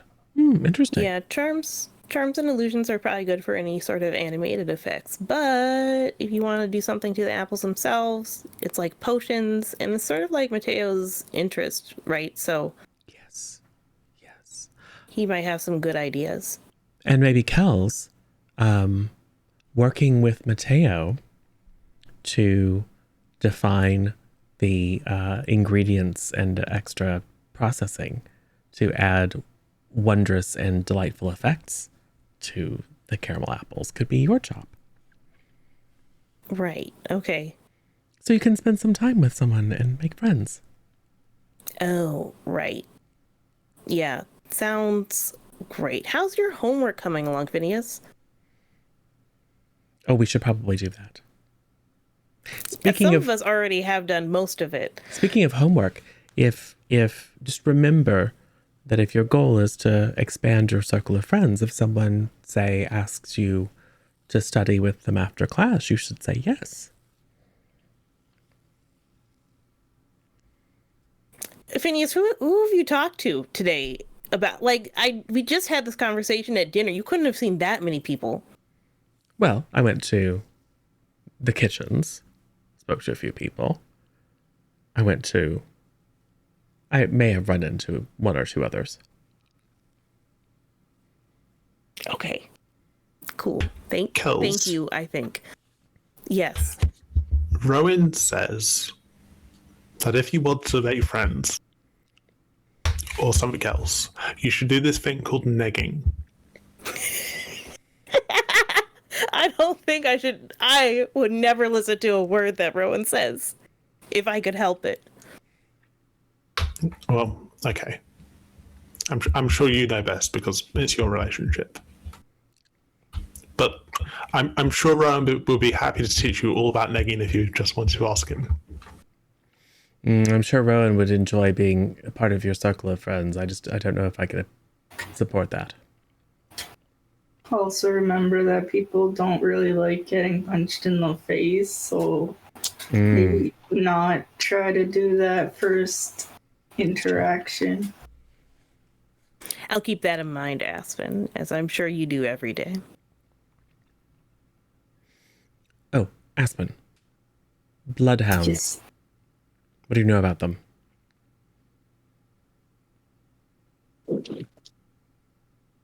do I roll? Sure. Give me a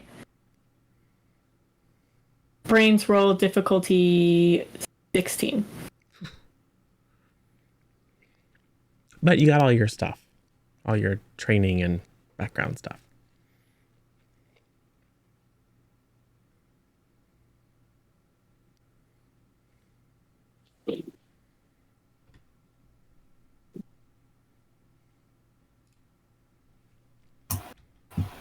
Can I use the 2 adversity tokens to make that exactly 16? You can. Okay. So it's 16. Alright. So you know some basics, like, bloodhounds, that once they have the scent of someone's blood, they can pretty much track them almost anywhere. They are very difficult, though, to domesticate. They're not a common pet or anything like that. I will relay this information. What do they eat? Or what do they like to eat? Or what can they not eat? You don't know fully that. I mean, you assume, like, okay, they're going to be a carnivore, obviously. Maybe blood. But Calder will perk up. They'll eat raw meat or, like, blood meal. Or sometimes they really like blood jellies as a treat. Ooh. Treat. Excellent. Well, the reason I ask is I am concerned because Professor Levi had a lovely bloodhound. Rare. Yes. And with Professor Levi not being around, my concern is that Greer might be at odds and ends. So we might have to make some blood jellies to see if we can't attract him. Did you find him? Well, he could be anywhere. But it would be good. That's not good. Yes, well, it would be good, however, if we were able to. I assume that. Well, you tell me. You seem to know whether it would be good to have to just remind the teachers and things. It just seems like they might not treat him very kindly. What? Why wouldn't it be good if he's just anywhere? He's a good dog, just not when he's hungry. Okay. Big heart, bigger stomach. Yes. So, well, good. Thank you, Aspen. Now we know the type of things that we would need to make to attract him and make him happy. So, where are we going to get the blood from? Oh, The kitchen? yeah, meat.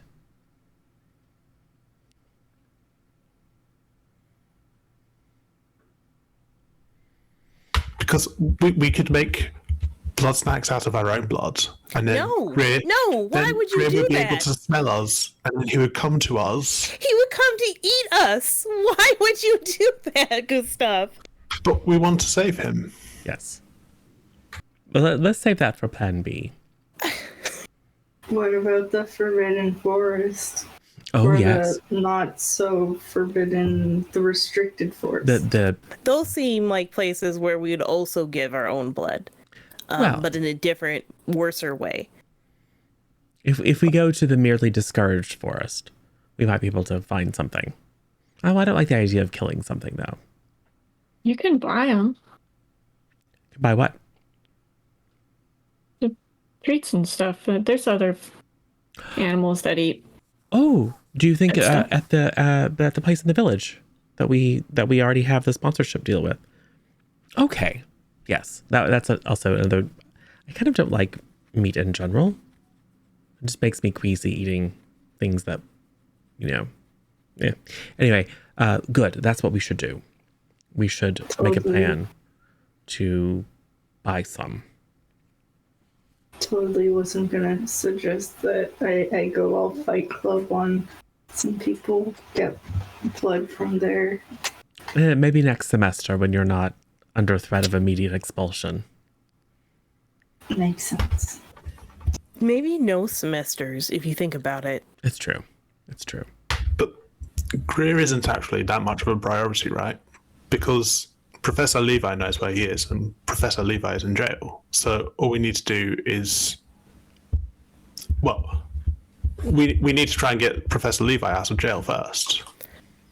Well, I think the problem is that he's in a hag body. Yeah. I think the best bet for him was to see if the hag would do a body swap back in exchange for her freedom or something. But that's not really for us to negotiate. Yeah. And Professor Ames is very well aware. And we should... Speaking of, he has taken a leave of absence.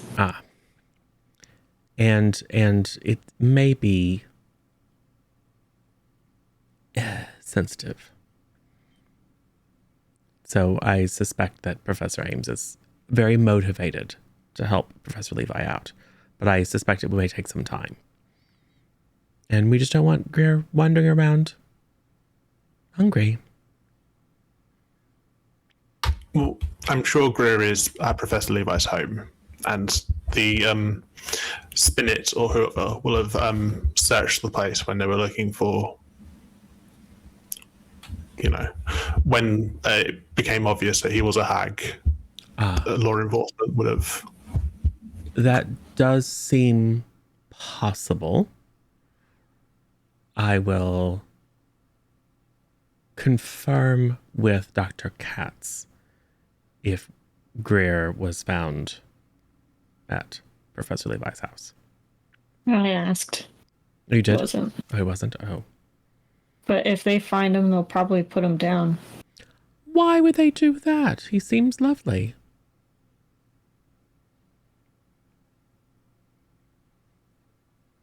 We need to find Greer. Mm.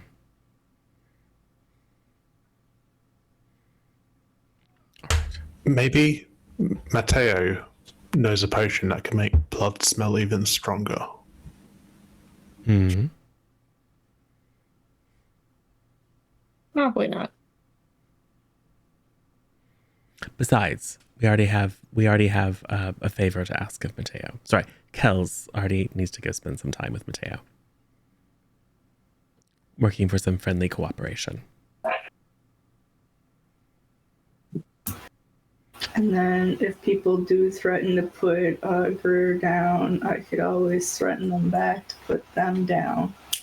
I mean, So we're all just going to get expelled. Is that the plan? I mean, I appreciate your willingness to stand up for the downtrodden beasts of the world, Aspen, but sometimes I wonder if what you shouldn't do is just write down every time you have an instinct to do something. Just like pause for a moment, write it down on a piece of parchment, and then add "I will not" at the beginning. Like if you think, I should really go punch that person, you should write, I will not touch that person. Or I should extort someone. I should dangle someone by their heels off the highest tower. Just put I will not in front of each of those things. You could try meditation club. Like the 2 times I went there, it was all right. I'd probably fall asleep, to be super Definitely honest falling with you. asleep. But it's also hard to commit aggravated assault when you're asleep. Fair point. Or terroristic threats, or whatever laundry list of felonies you have rattling around in your noggin at any given moment.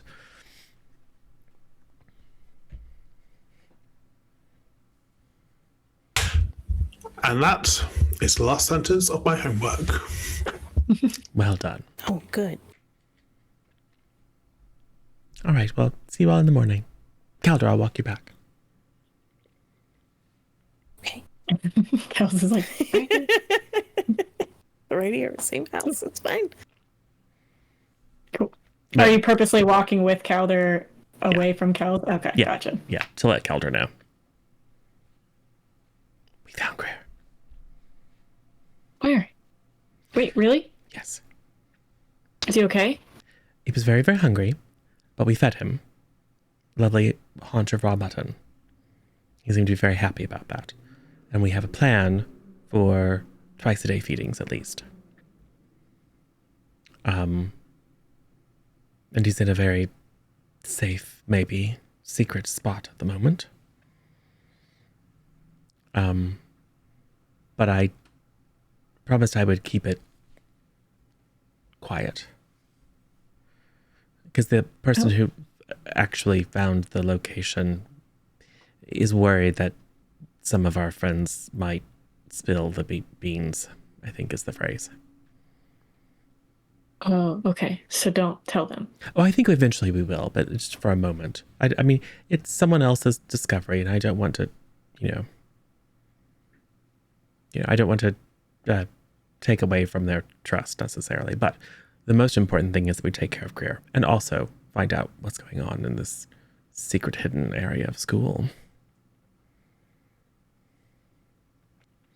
So we definitely need to get some blood treats sooner or later. But more important, we need to make sure that Greer stays fed. Did you spend good time with him? Mm-hmm. And he likes you? Mm-hmm. All right, well, you should come with us tomorrow evening. All right, good. You see he looks like genuinely happy. Good. Excited. All right. Okay, well, good night. Good night. Oh my god, you guys are walking so fast. I just caught up. We have to get our steps in.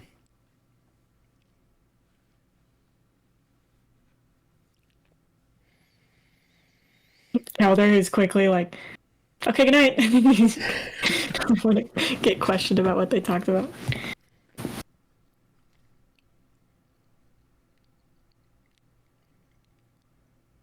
Cool.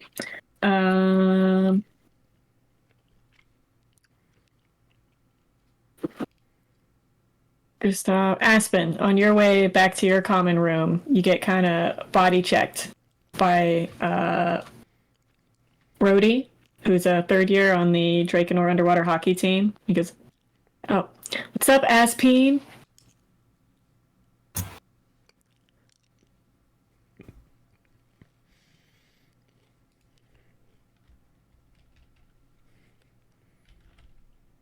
Nothing much. You? He just keeps walking.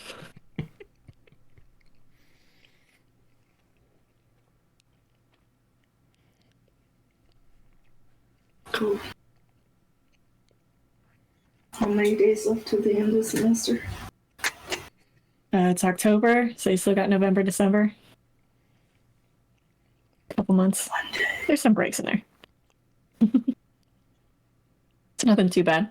All right, guys, go to bed. Next morning, Phineas, I assume you're headed off.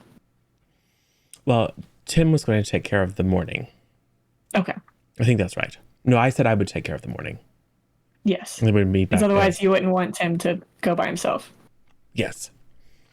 So I will liberate another few chops. Okay. Are you going by yourself? I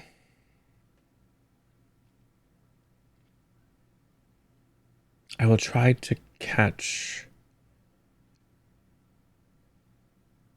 Ooh. Kells usually brings Calder to breakfast, and it would be really even more suspicious if I was like, okay, Calder, let's go. So I'll bring him with this evening, but not this morning. Okay. And how early in the morning are you doing this? I will wake up I'll ask Poe to wake me up especially early. Okay. So Cool. I can show up at breakfast more or less. Like even like beat the rush of people making their way towards breakfast. Okay. Easy enough. Yeah, and I will flit from shadow to shadow so as to not be observed. Cool. Yep. You get there, you go in, make sure the coast is clear. Greer immediately perks up, expecting food because you've given it to him once. Cool. I'm going to bring Calder this evening. We're going to come and see you. He does the little head tilt. Yes, your Calder. good friend Calder is missing you. He's going to come see you tonight. And we'll bring you more lovely meat. Cool. All right, Kels, I'm assuming you're grabbing 2K, Aspen, Gustav, you're headed to breakfast, I assume. Yep. As Mateo enters, we're going to wave him over to sit with us. Okay. Hopefully. Maybe he ignores us because, No. He's fine with you guys, even if you're a little bit dangerous, but... Hey, what's up? Hey, Mateo. We were planning on making caramel apples for Halloween, and we were going to enchant them. And we thought it would be neat if you joined in as well. Do you have any ideas on if we should do anything? Just be careful, because sometimes enchantments leave kind of an aftertaste. That's not so great. I mean, you could probably just make a batch of regular ones, and then try a few that are enchanted. Maybe for display. Yeah. Sorry, can you explain it a little bit? Oh, right. It's not common. All right, so you just take an apple and put on a stick and you dip it into caramel. So then it's covered in like a caramel sauce. And then you put toppings on it and stuff. It's seasonal. Gotcha. It's like strawberries and cream, except apples and caramel. Yeah, I mean, it makes sense. Yeah, you dip apples in caramel or like chocolate or peanut butter, whatever.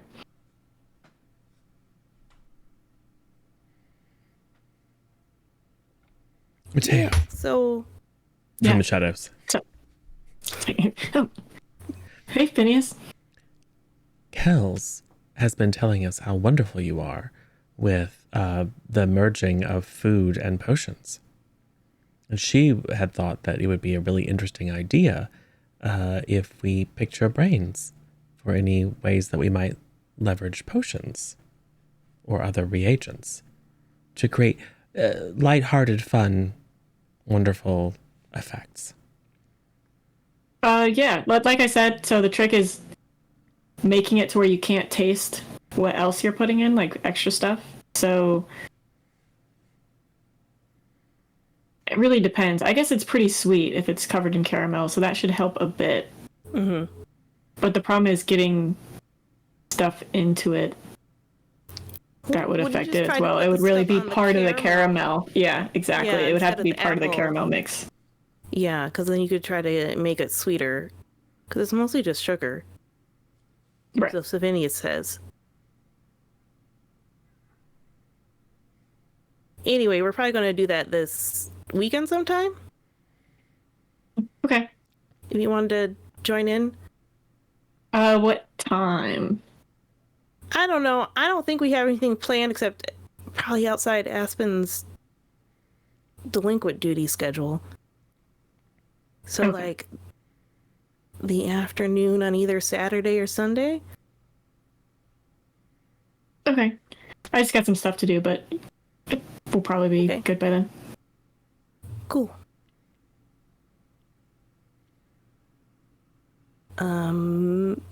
How's classes been going for you? Fine, given the recent events of, forgetting 2 days and then some classes being canceled, and it's been kind of crazy. Yeah, it has been.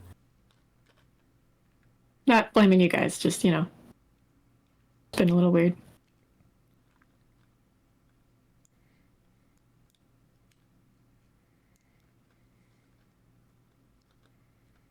Kels has run out of small talk. Give me a grit roll. Oh, okay. Thanks. Thanks, Vision. You'll save me. 2. Okay, so give me a brains roll. 16, 17 with the trained divination. Dang. Okay. How dare I? It's the same number. I leave it over to Aspen and say, Kels is really eloquent. She's doing a lot better than she was at summer camp.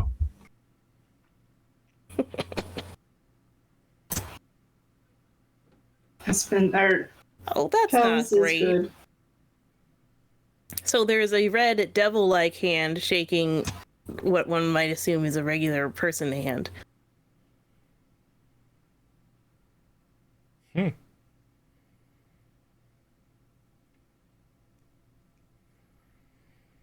Cool, cool, cool. Does the red devil hand look like the hand of somebody who's accidentally put their hand in a pot of caramel? No. No. Does it look like a hag hand? Hags are more green. Greeny gray. Depending on the kind of hag. Yeah.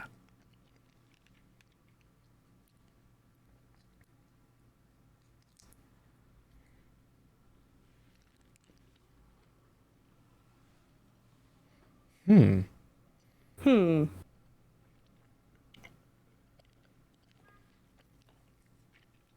Mateo looks over, is like, She does this sometimes. It's just no. art, inspiration. You know how it is. Yeah, no, he Yeah. knows. It's a little creepy. It's fine. It's probably fine. I've drawn a lot of creepy things that haven't come to pass yet. And a lot of banana-related things that haven't come to pass. Maybe I should just eat more bananas. Maybe that will just solve the problem. Well, if you have any more of like my future potions quiz answers, that'll work. I liked it when it was that. I also liked it when it was that, even if it wasn't helpful. Yeah. Mateo, Yep. do you ever experiment with new potions and then test Yeah. them on yourself? Depends on the kind of potion. There's some I'm willing to, and others not so much. Well, I would just say be very cautious if you do so. Oh, okay. Like maybe don't test them on yourself unless you're absolutely certain.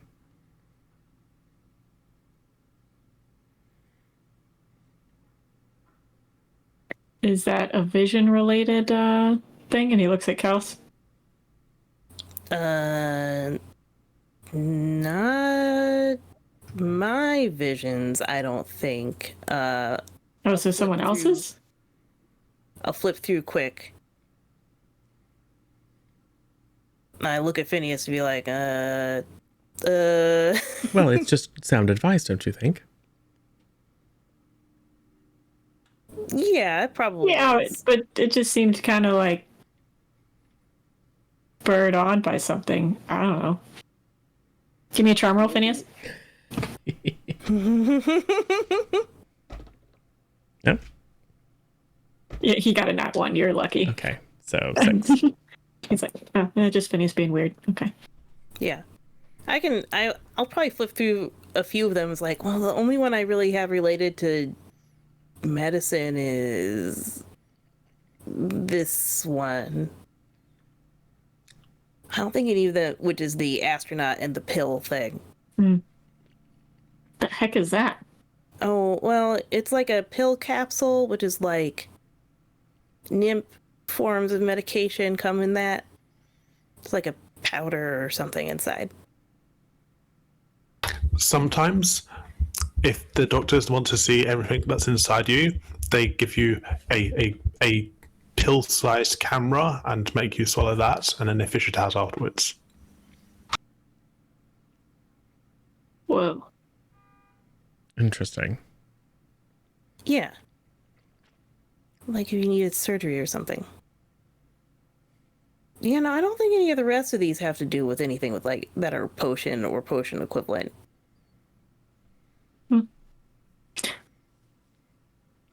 Well, maybe you two should talk about potential effects and ingredient lists.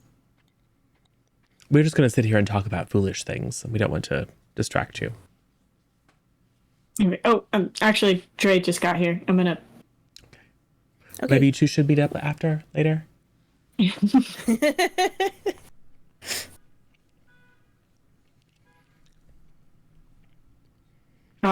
Phineas, Calder gives you kind of a look of like,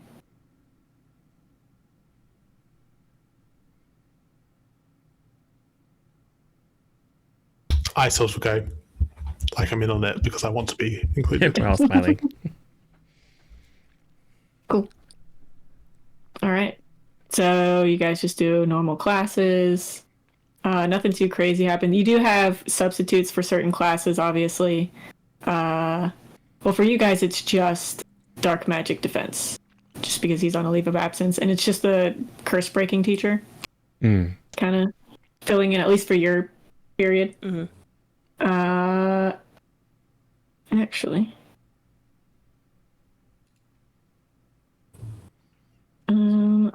what's in here?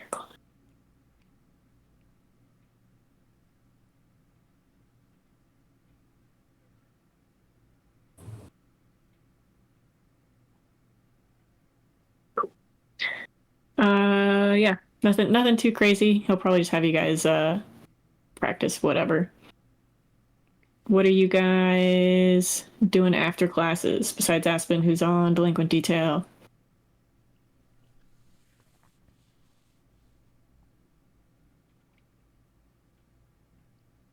Actually, we'll say in Transfiguration, Kels.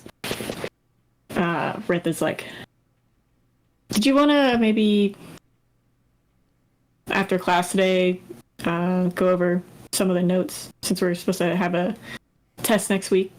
Oh, yeah, that's right.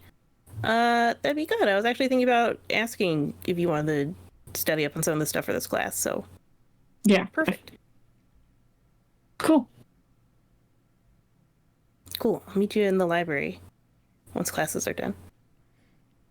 Gustav, meanwhile, you just get a whole spiel about the latest alpha podcast that Rowan's been listening to lately. It all sounds very impressive. There's lots of big words, but I need to go on to Professor Ames. We, meet up to do training and stuff. He's my mentor. I thought he was gone. Well, you know how it is. Not really. What do you mean? Well, it's important to be diligent and keep practicing. It's like homework, You don't just stop doing school stuff just because you're out of school. You still have to. Well, yeah, but are you like meeting him off campus? Sure. Anyway, I'll see you later. Bye-bye. Bye. That happens in the first 10 minutes of class, and so you spend the next 50 sitting right next to him. Just every time I have to, gotta go, bye. Yeah. Cool. All right, so what are you guys up to after classes? Well, I'm going to the library because I got a study date. The best kind.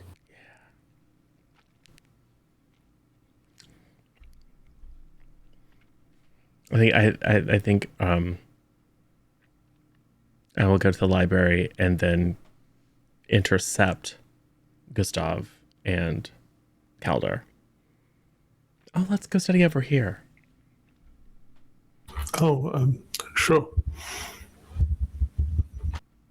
Meaning far away from them. Enough that we can kind of keep an eye on them, but not enough that we are obtrusive. Especially since you guys get stuff done now, since you have plans later tonight. Yeah. Phineas, I had a question. 2K, cover your ears. Back when people were forgetting things, you and I had a couple of meetings with Professor Ames. Yes. I wasn't sure how much. Well, Professor Ames didn't want us to tell Aspen anything, but I wasn't sure how much you wanted Kels to know about your visions and stuff. Oh, I told her everything. You were there. Oh. Well, yes. I just wanted to make sure. I just wanted to, honesty is important and making relationships work. Yeah, I think I told her everything that you know. I think that's right. Or that was my intent. Because I think you don't know about Tim.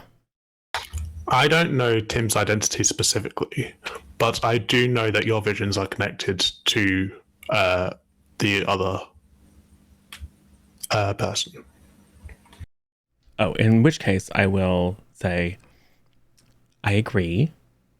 But but keeping a confidence is also important. So, I think you're talking about the fact that I didn't mention that that we thought we might know what the source was in a general way. Right. So I don't want to. Professor Ames was very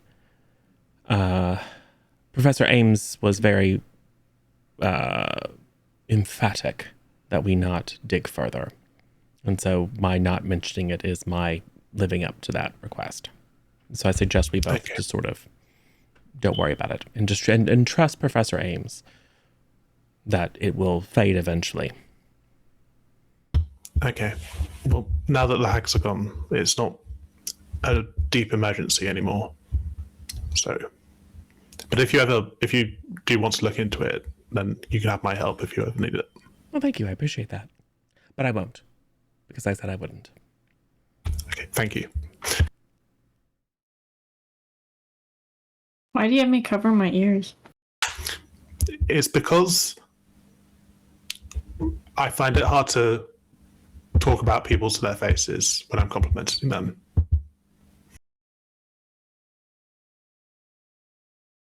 He looks very confused.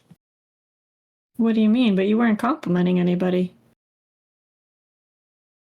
He's like, I can totally hear everything you're saying. Yeah, he's like, I just covering my ears. I can still hear what you're saying.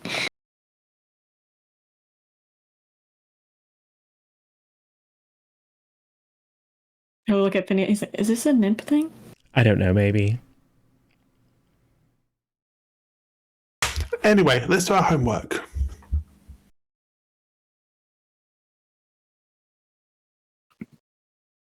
Cool.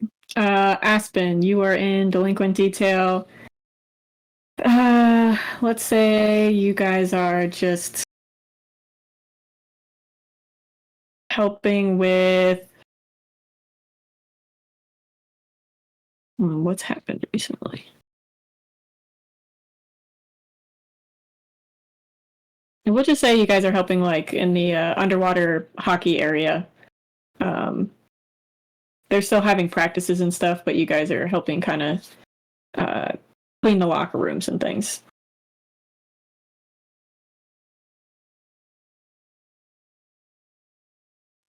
Smells wonderful in here.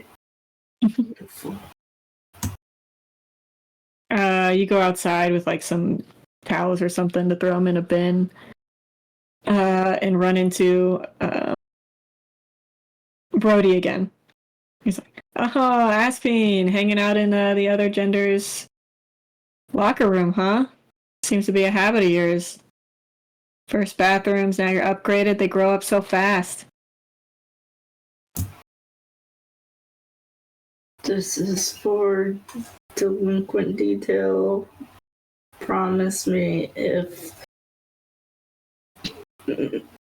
I can't speak. No. Yeah. What? What?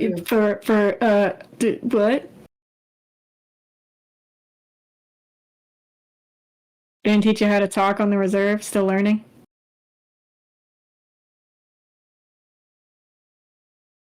Aspen's just gonna try to dump the towels and walk away. Okay, well, hey, ribbit quack.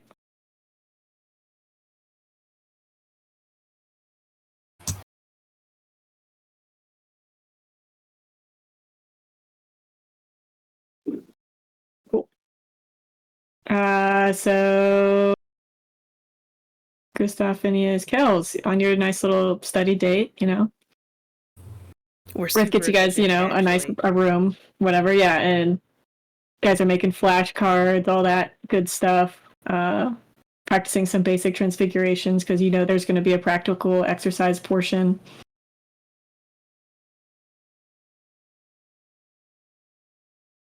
It's like, so, do you like transfiguration, in general? Yeah, I like it in practice, and I like some of the things you can do with it, but it's really not my strongest suit. It's a little harder than some of the other classes. But I do like the fact that I can do my nails. So that's nice. Is that allowed? Yeah? We weren't I allowed never to really checked. do self-transfigurations on living objects or, I don't know. I could look it up. I've done it before. It's just color, so I didn't think it'd be a thing. I don't know. I just assumed anything on yourself or living objects, whatever, is not allowed. I mean, I could I understand mean, I won't why. tell anybody. No, it's fine. I don't think it'd be a big deal as compared to many other things. And now I'm just thinking back to Sai having the whole problem with the color. I'm like, yes. Perhaps. I mean, worst comes to worst, just say you didn't know. Yes. Worst case scenario, you probably maybe lose like 5-10 house points. Yeah. And I got enough right now that wouldn't be such a big deal. Nice. You break the hundreds yet? No, not yet. Due to the amount of trouble I've gotten into, to be honest. Fair. Have you? Oh, yeah. Nice.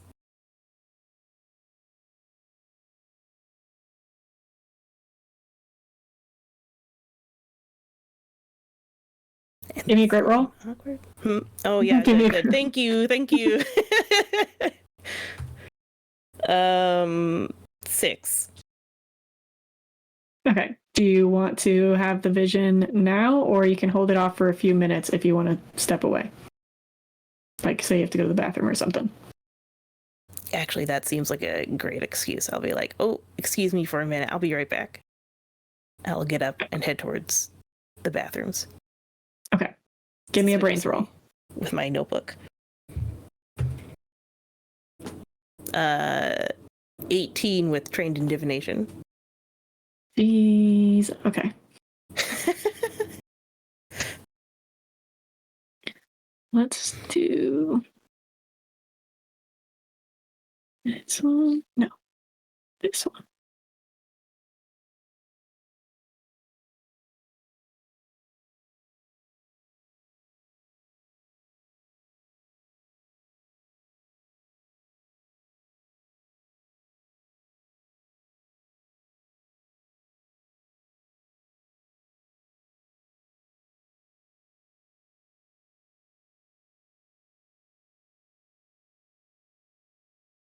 Cool. So you have a vision.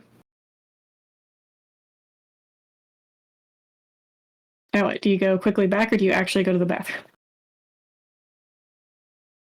I mean, as long as I'm here. Yeah. Don't like Okay, this. It is a couple of hands emerging from a rock. A crack in a rock. Like they're escaping.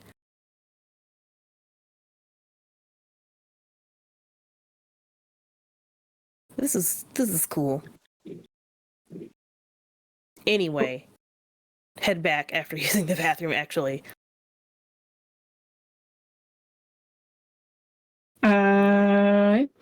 Pretty uneventful, kind of awkward for the rest of it, I would say. And then you guys grab dinner, I assume. Yeah. Kels. Phineas, you're muted. Kels. If you did want to, do the banana thing again, I was thinking that perhaps you could try eating apples this time, because we're going to be making a lot of them. So. True. If we make too many, we will have to eat a lot of caramel apples. A sacrifice that I think I'd be willing to make. Look at this vision, I say, slapping on the table.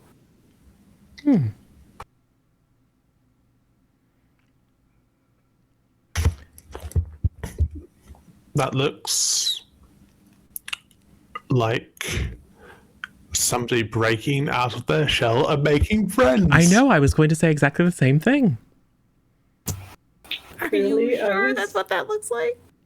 I was gonna say that it looks like me breaking out of that urge to like the urge stopping me from punching someone. That's me breaking out of that to go hit start a fight. Not start a fight, but like just show bro dick who's boss, that stuff. Wait, has someone been causing you extra trouble? No. Charm roll at me, bro. All right. Hope you guys will try. Oh, okay. I feel like I'll believe Aspen enough because I got a 2. Got a 5. All right. If you say so, Aspen. Well, Aspen can take on anything with movie Clubber by her side, and she doesn't need to punch it. And that's maturity. I'm proud of you. yes. We are very proud of Aspen for not assaulting people, and we're very proud of Kels for making lots of new friends. Yeah, lots. Do you have plans? Do you have plans to study further with Rith? I mean, we're transfiguration partners. So, yes? Do you have definite plans? No.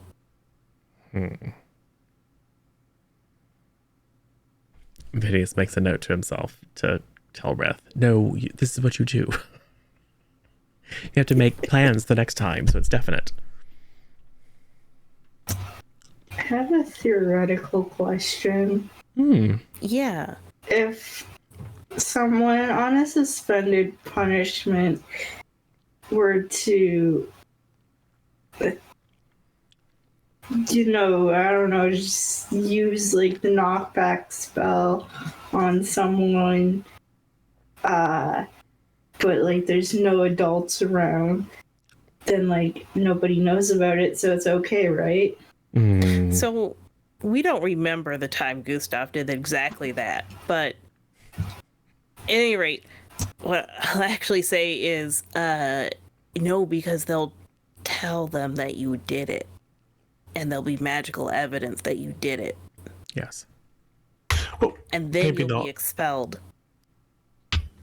This school has a very big thing about snitching. Maybe they'll be quiet. You can't really be certain before anything happens. No, I think the likelihood is that if you attack someone, people would find out and you would be expelled. I'm sorry.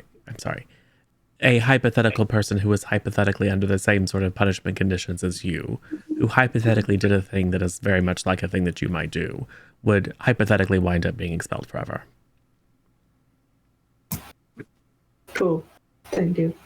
I mean, Hypothetically. yes. It all rests on whether there was any evidence or testimony. But I don't think you're up for, well, you know.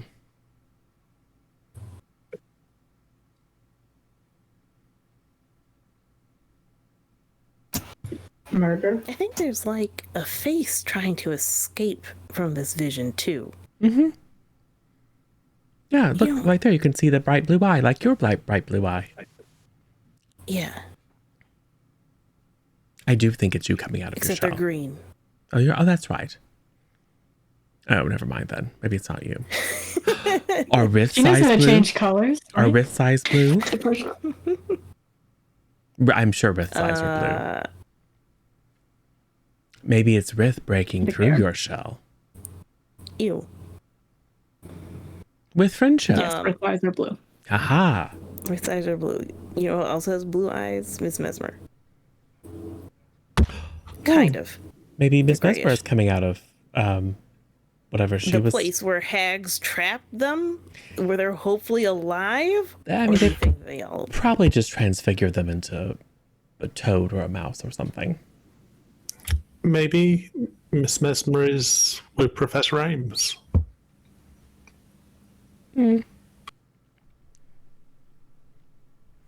Have we seen any spirits around looking, like examining all the small fauna in the gardens to make sure that they aren't transformed teachers? I mean, they definitely did a pretty major search of the school and surrounding area. Well, I do hope they weren't eaten.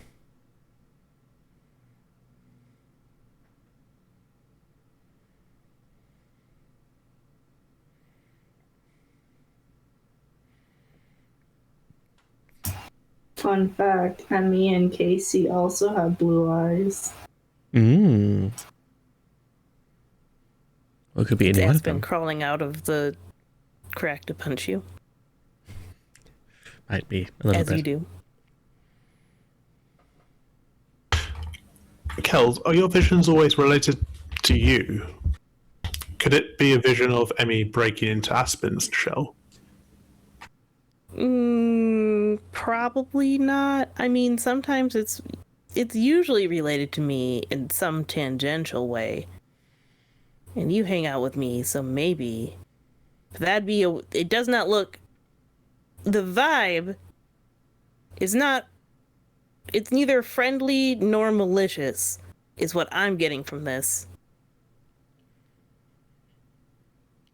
So I'd expect it to be a little friendlier if it was actually something good.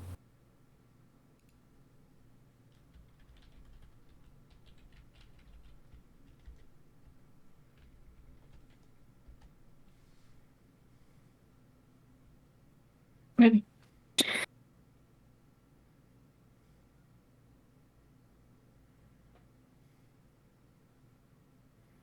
I'm sure it's good. I think I'm choosing to believe that it's good and that it's related to you making greater social inroads.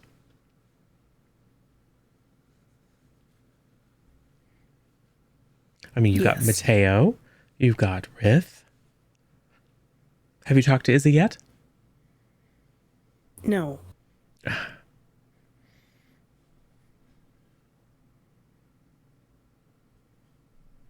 Oh, well, look at the time. Gotta go study some more.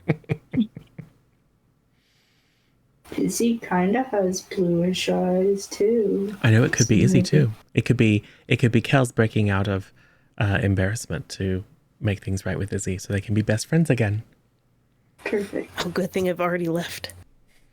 And their relationship is very neutral at the moment, isn't it? So Yeah. that fits the vibe. Oh, it's almost like there's a wall between them. If only someone had the bravery to find a crack in that wall and widen it. Perhaps we're the person who finds the crack. Maybe we should invite Izzy to make caramel apples with us and Mateo and Kells. We could. I don't think Izzy would want to do that, though. Well, but Should we get to eat the apples?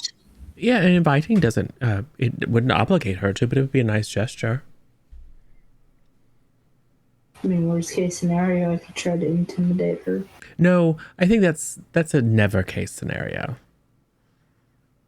I think you already tried that once and it went very, very poorly and you had to apologize. Sure. And you said you were going to do better, didn't you? Maybe. Aspen, this could be one of your ways of doing better, inviting Izzy. Showing her that you've changed. Because you are a friend of Kells. It would smooth things over if both of you made friends with Izzy at the same time. So Aspen, do you think you could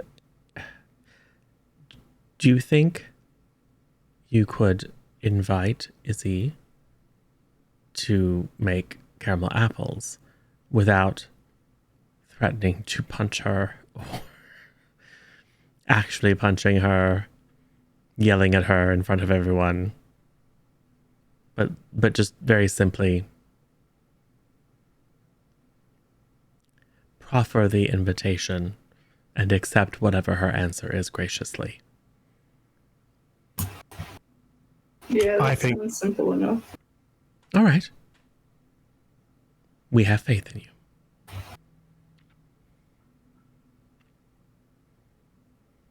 Cool. Aspen will go look for Izzy in the cafeteria. She'll be sitting with Tobias and them, and she sees you. It's like, oh, hey, Aspen, come on. Aspen will go over. Hi. So, what happened? Like, you were involved, obviously. Oh, with the hag attack? Yeah, last we talked, you said Kels's vision was missing, and we thought maybe it was something to do with Cal there, but it turns out it was something to do with Phineas. Yeah. Alright, so I think what Phineas said is that it was his granny and like two sisters. Right. Yeah. But why were they here? Just to eat kids? I guess. I don't know. Something like that.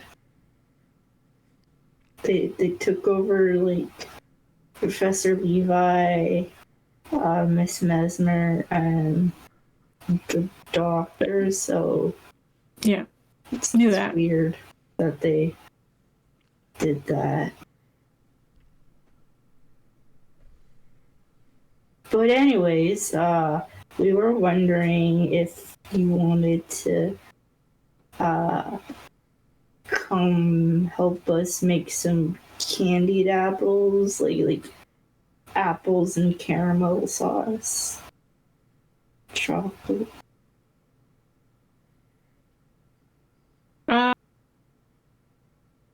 don't know. So, why were they trying to eat you guys specifically? Was it like because you were too close to Phineas and they didn't like that? Maybe. I mean, that would explain why I almost got eaten.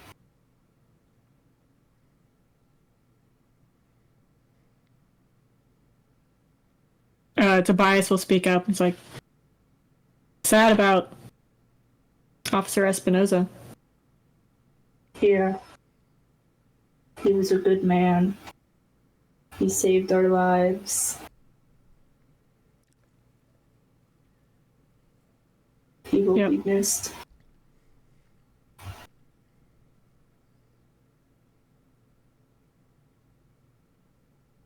So, is there anything else that you can? There's no like blood magic or involved or anything, right? Yeah, no blood magic this time. This time, yeah. Because like the other times there was the blood mage and the museum was still part of that thing. Time before that had something to do with the blood mage thing. Izzy is like, I'm not getting anything. It's like, did they say anything to you, or like what did Phineas? How does Phineas feel about all of this? Is he sad they're gone, or is it like a parent coming in and totally cramping your style? It's probably the parent coming in totally cramping her style. Like, I mean, he's been warning us like the entire semester that his granny was coming, so That's true. Kind of surprised they didn't like mess with the kids he doesn't like or whatever. yeah. Or maybe those were the kids that went missing. Maybe. Maybe. Well, I guess that means that he doesn't not like you. So, you know, we're cool. Like, you know, I mean, he likes. I get what you're saying, but I don't think that proves anything because the hags went after you guys unless he doesn't like you guys. Fair point. Which, possibly. Yeah, I did freeze him, so he has some beef on me at least. I don't know what Kells did to wrong him. I'm sure there's something. And stuff. Probably.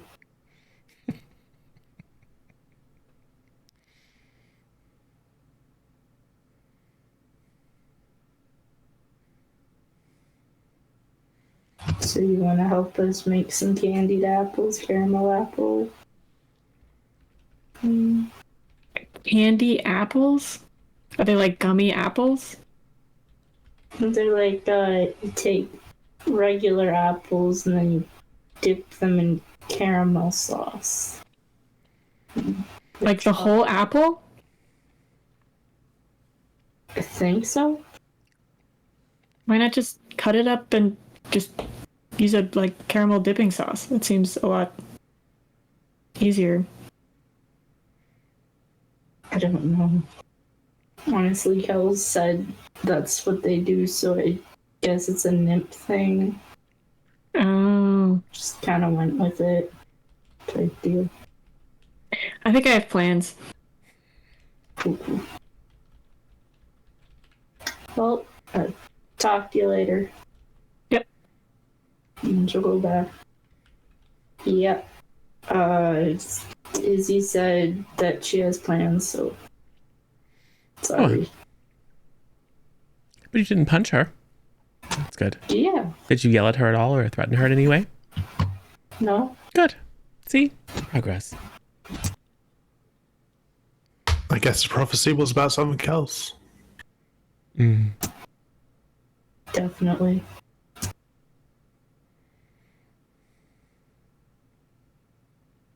Cool. So you guys finish up dinner?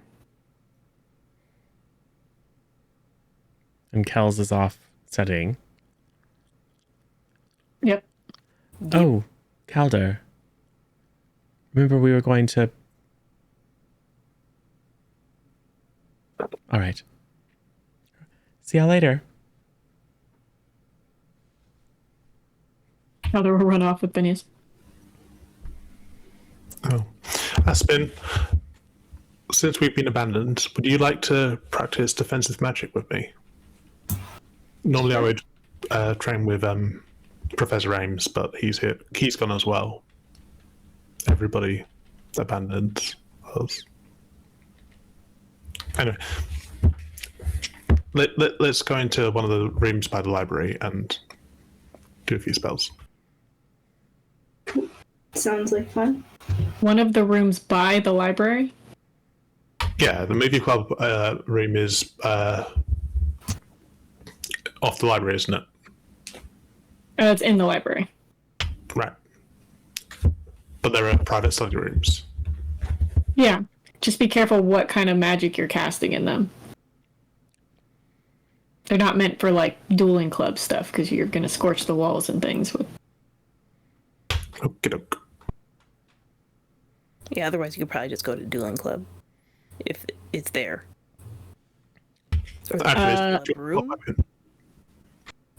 On the way there, you guys pass a few third years to include Mac and Brody.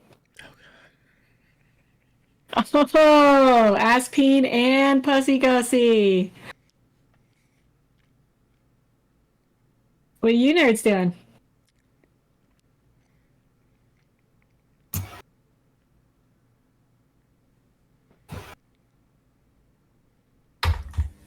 Oh, I forgot.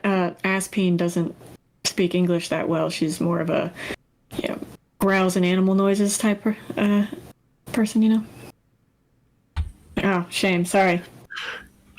Come on, Aspen, let's go. They stand in your way. Oh, going somewhere so soon? I was told to go this way, actually.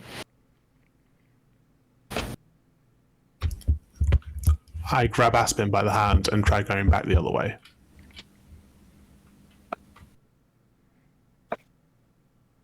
Yeah, you can go that way. Just like, oh, guess I didn't need to go this way.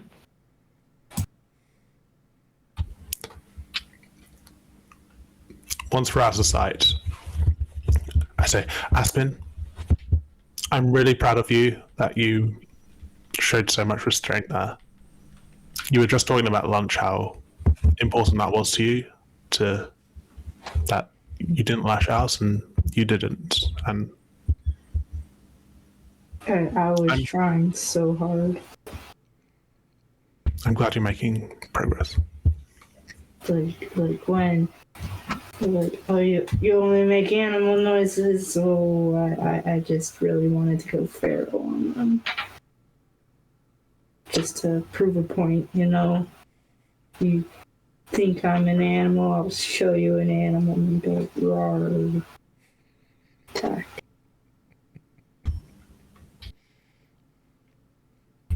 What are you guys doing now? If we can't get to the library, perhaps do you want to go to the stables and pet the animals? I'm sure the groundskeeper needs help feeding. Sure. Sounds like fun.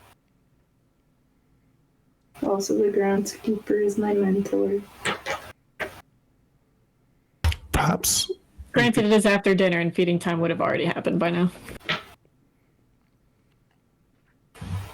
It's getting kind of dark outside.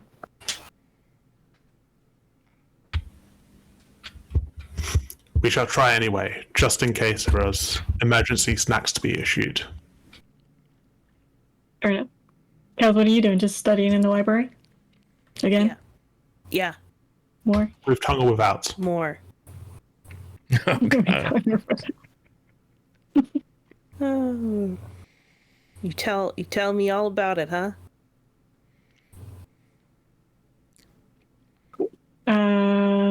Phineas.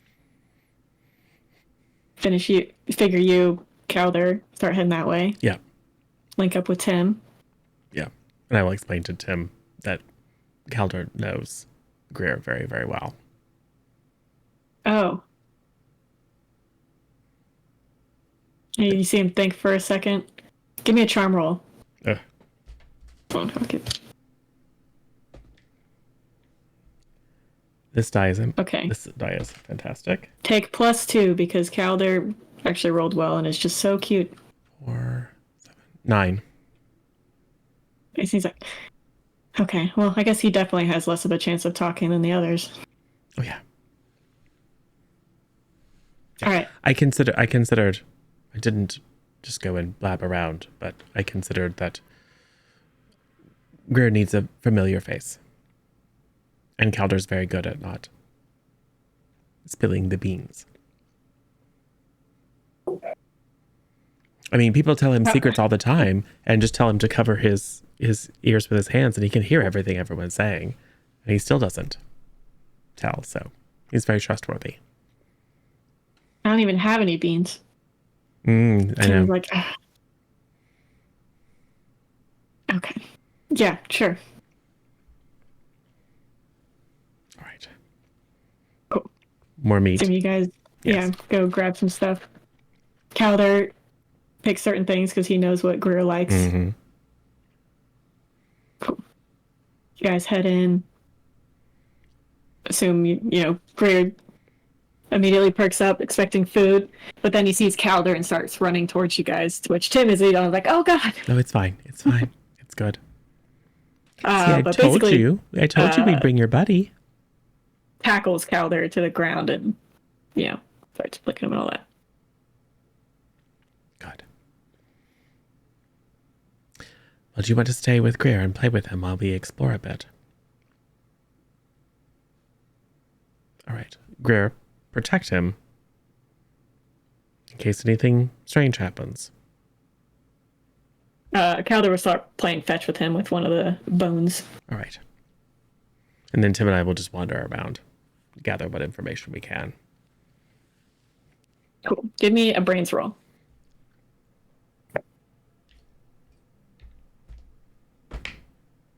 Haha. 14. And I don't think I added anything to this. No. Unless, general magical knowledge or something would apply. Not really in this case. Okay. You are looking around. You see this kind of hallway, but it ends abruptly, which seems very strange. Like, it's not a long hallway, but it's still weird that there's just like this little, like, it seems like it should lead to something, but it doesn't. Well, let's look for more secret fiddly pits. You do see there's like this symbol on the wall, but you don't recognize it. Tim doesn't recognize it. Let's sketch it down.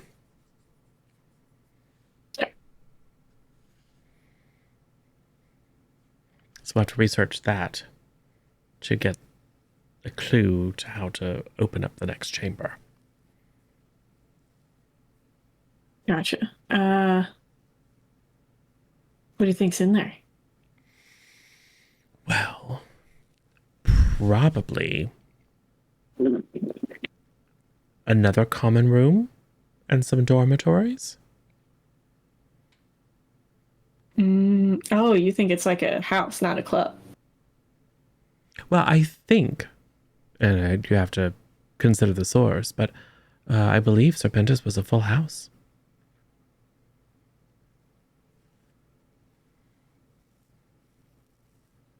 A long time ago. Why would they take it away, though?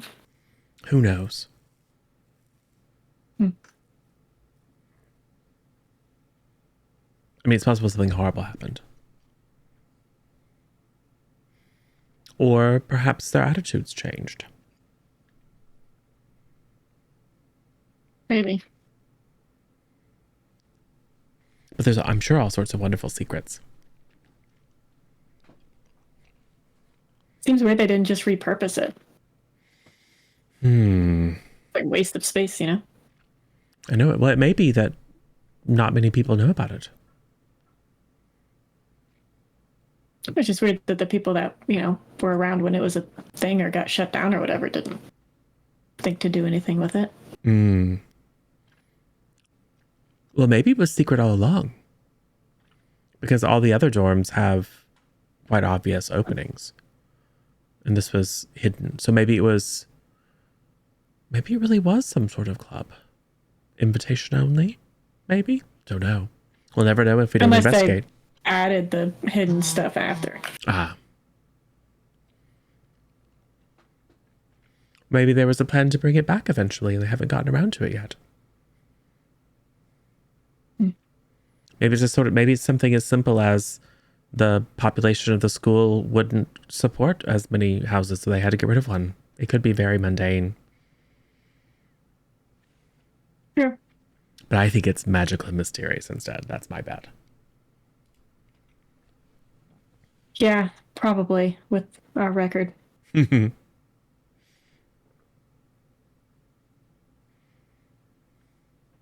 What do you guys do? We'll play with. We'll investigate a bit, but assuming there's no obvious, like, twisty bits of sculpture, we'll play Yeah, with. you guys are around, you know, Yeah. like press bricks, anything that looks like, oh, this is slightly discolored. Nope, not anything. Yeah, we'll do, and then we'll play with Greer a bit. Em is a little bit hesitant, but he'll watch. See, he's fine. Yep. You shouldn't always judge something by the way it looks. I mean, I know he looks Oh, it's horrifying. fine. I'm just more of a cat guy. Well, there are very strange cats as well. Like magical cat creatures that live out in the forest. Cool. Well, I think I'll just. Well, never mind. No, it's fine. What? I'm just gonna say stick with Wolf, but obviously. Well, I know you can't stick with Wolf, but Wolf can stick with you. She's around you a lot, you know. Yeah, I can kind of feel it sometimes. That must be nice.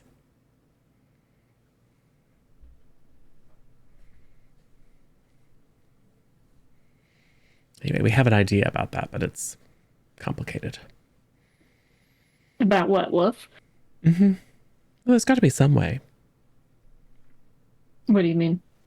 Some way to let you see her. Oh. Well, I don't know. I thought about going off the meds, but I just wanted to give it time for, you know, Ghost to think I'm on the meds. And there's probably some extra ghosts now, unfortunately. Yeah.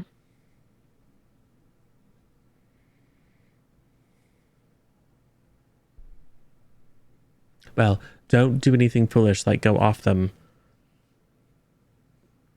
to, you know, yeah. I fully support whatever you want to do, but I think, don't worry, Wolf isn't going anywhere. And I think there's probably some other way, some alternative.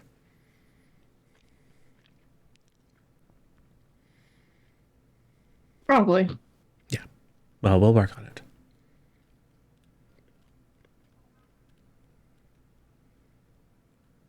Cool. Gustav, Aspen, what are you guys doing again? We were down by the stables trying to feed the Oh, yeah. animals by candlelight or moonlight. Gotcha. Or And one light. presumably Miss Rains is there as well. You guys also can. The game warden? No, she's not at the stables. You guys also have your wand lights as well. That's probably easier than starting any fires or anything. Bit less magical than candlelight, though. I suppose. But some animals are skittish, and if you have a flickering shadow, maybe not as good of an idea. And then Kels, you're just studying, right? Cool. I will say nothing too eventful happens. You guys do need to start thinking about your Halloween costumes. Oh no. Yeah, it's gonna be coming up, so it'll be Monday, so you guys have the weekend. If you want to skip ahead to the weekend, you can as well. Of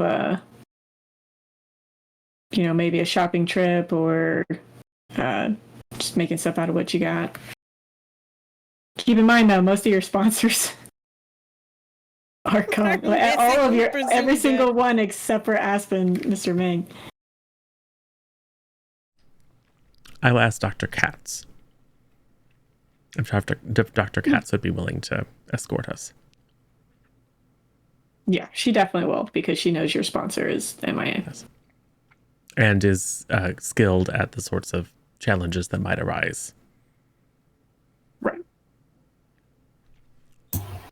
I can ask my sponsor because they're responsible adults. You could, but he's going to be busy with Creature Club and doing. They're usually working on the weekends. Can Aspen even go shopping? Not in the morning. Right, okay. She'll be doing her mandated community service with the museum. Well, good. We'll go after Aspen gets back from the museum.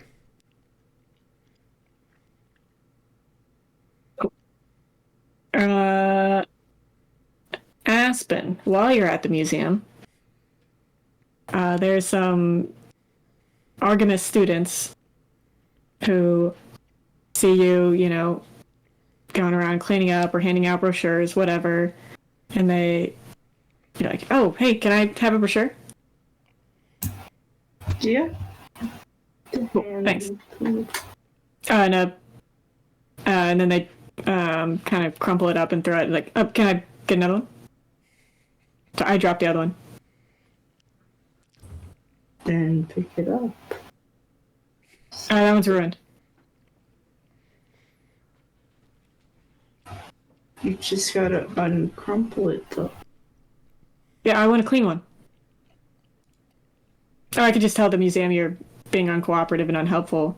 I'm just trying to get me information so I can learn about stuff. Aspen will give another one away. Cool, thanks. And they walk past you, and then you feel a crumpled up brochure hit the back of your head.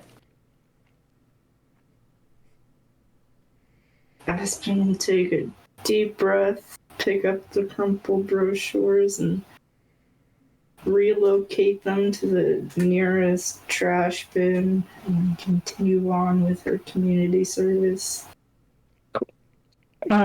Later on, when you're like cleaning up a spill that some kid had, you'll see them drinking and then just spill a little bit on the floor and like, oh, you missed a spot.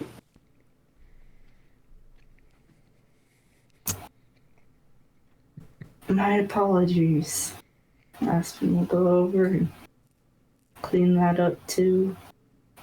Take another sip, and then they like spit out a chunk of ice across the floor and like, oh, and over there.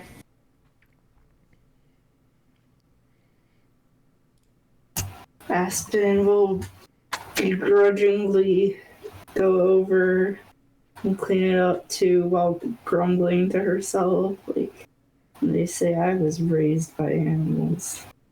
What was that? Oh, nothing. You poor innocent souls would like to hear. Yeah, that's what we thought.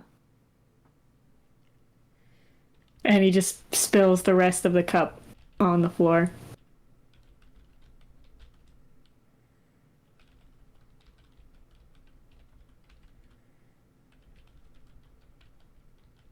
You might want to hurry, it'll get sticky and then harder to clean.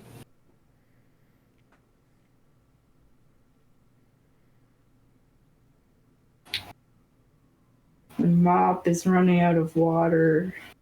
You need something new to mop that up with. Look it up. That's what you guys do, right?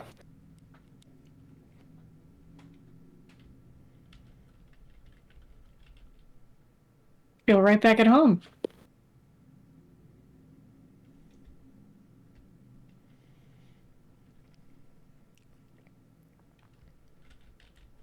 Aspen will just mop it up. Let's clean it up. It's not worth it.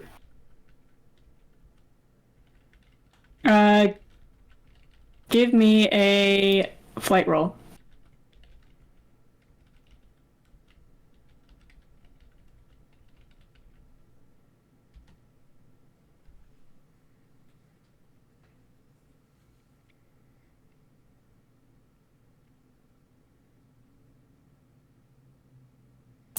That's a 5. Cool. And you go to sit down to take or no, actually. Yeah, you'll hear a kid kind of like do the thing again, like they were spitting out ice, but this time it hits the back of your head. But it's not ice.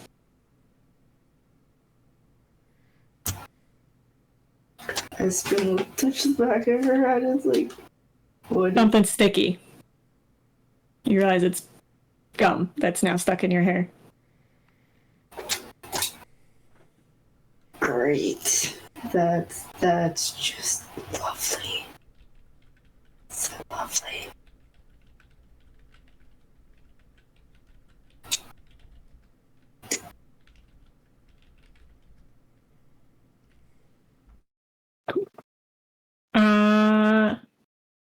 All right. They have their fun messing with you. Pass the test. Gustav, Kels, Phineas, what are you guys doing? First thing in the morning, I think I'm sleeping in. I don't have a puppy to take care of. I think after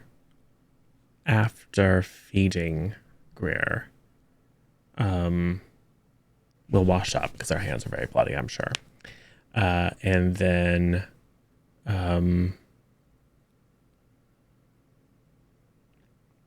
let's see, after breakfast, probably go help clean up a little bit and then clean an area, and I will teach Calder about like how like soft crack and hard crack and all the different like temperature stages.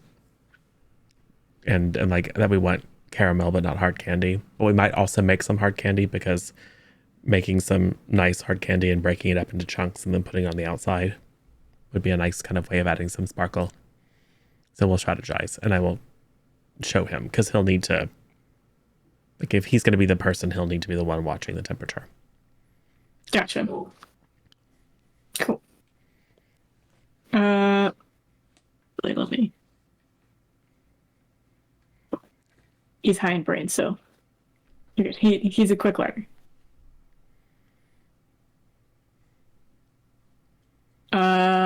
Okay. Kels, what are you doing your Saturday morning? I think for breakfast, I'll see if Rith is around Yeah. at breakfast time. I'll join him wherever he usually sits, I guess. Nice. He'll wave. Hey, what's up? Oh, not too much. Oh, we're going to go shopping this afternoon to pick out costumes for All Hallows Eve, but I don't have any ideas yet. Do you have a costume picked out? Yeah. What is it? Well, it's gonna match my familiar. Oh, right. Like the little dragonfly? Yeah. Nice. That'd be cute. I bet I could find something that matches my cat costumes are pretty standard, right? Yeah. Especially black cats. Yeah. It'd be opposite, but it'd be easy.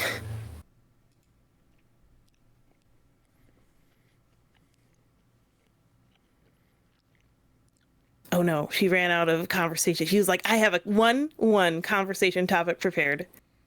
It's about costumes. So, sure, give me a grit roll. Because you guys are both very not great at carrying a conversation that it makes it kind of awkward. It does, doesn't it? Every day. Ooh. 13. Okay. Do you want your vision now? Or do you want to... Yeah, sure. I'll just be like, oh, hold on. I'm about to have a vision. Give me a sec. I'll pull up the Nice. good paper. Cool. Yep, brains roll. 18 with the trained in divination. Okay. All right, fine. I'll give you this. Sir. And she's like, where's your fail? I can't give you banana visions if you don't roll a 5. For real, though. Where is it? I just had it.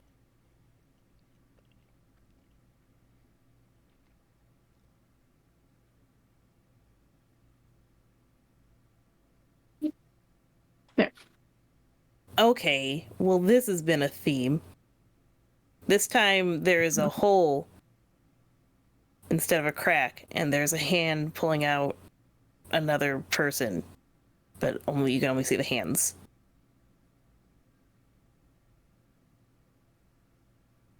Reth looks over. He's like,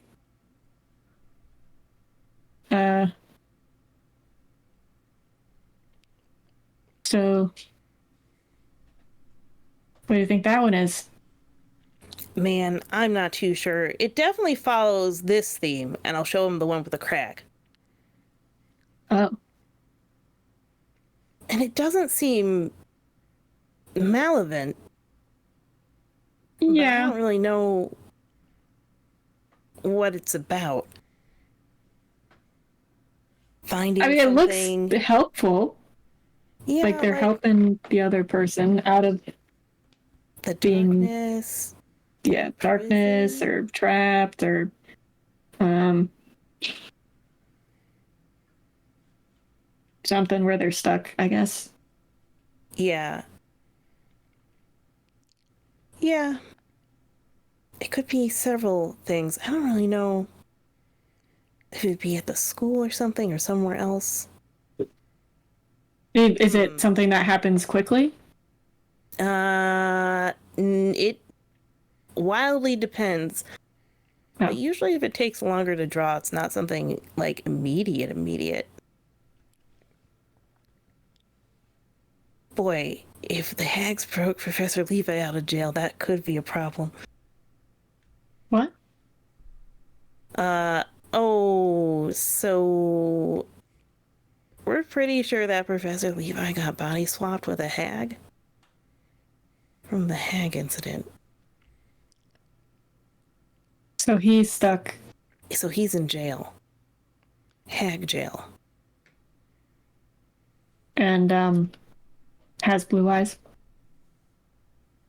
Yeah, I'm pretty sure he does. Well, normally I tell like Professor Ames about this. He's on leave.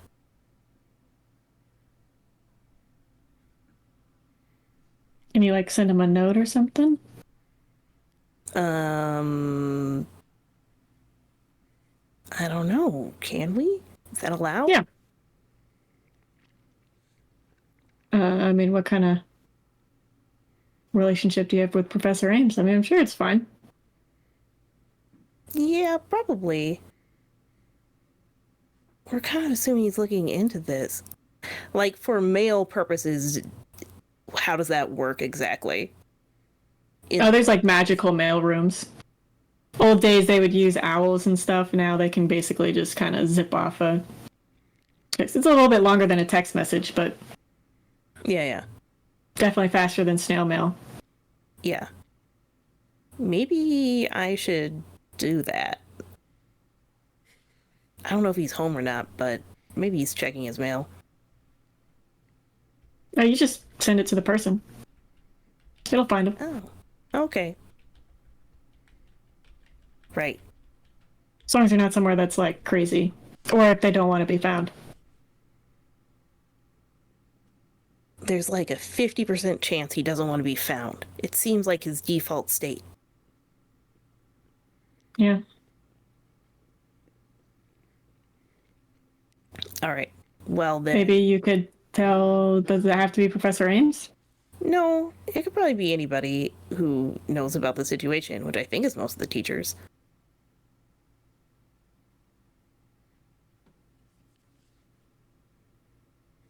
Which teachers are close with Ames?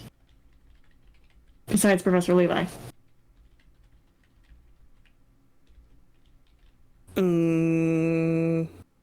Who's the... I guess the curse-breaking professor would probably be good. He'd just substitute for Oh, us. yeah. That makes sense. Cool. Well, I guess I'll go do that. I don't know if it could be off on the guessing here, but it's always good to get a second opinion on these things. Yeah.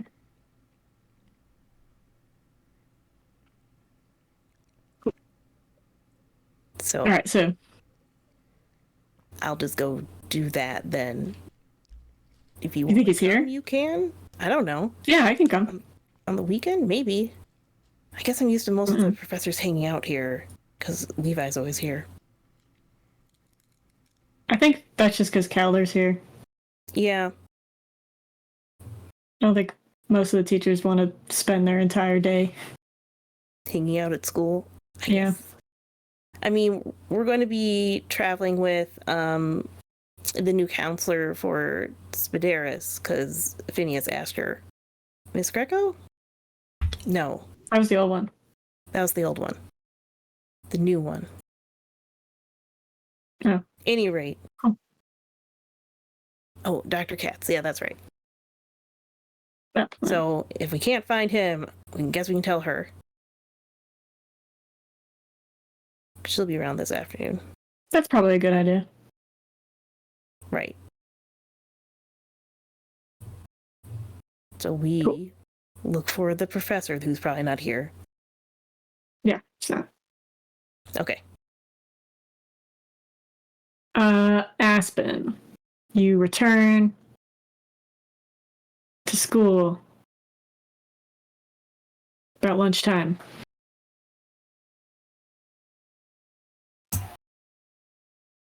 Aspen will go to the kitchen and see if there's any vegetable oil there. Sure.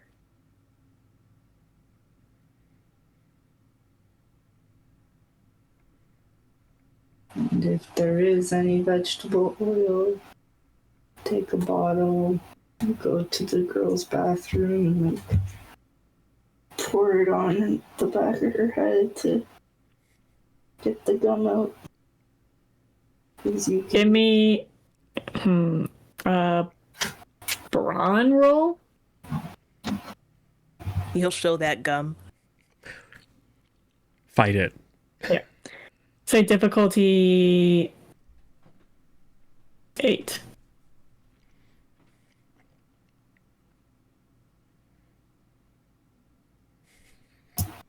That's a 2.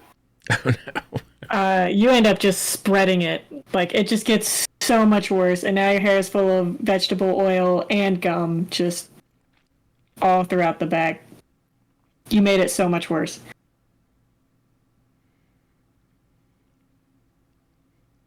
It's probably fine to wear a hat at school. Just looking to Lost and Found for a hat. Okay. You come out of the bathroom and run into Brody again.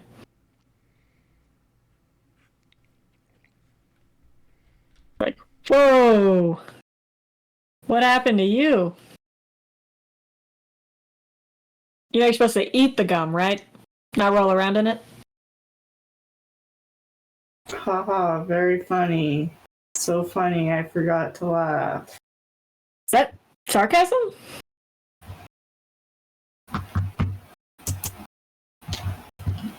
You don't know what sarcasm is?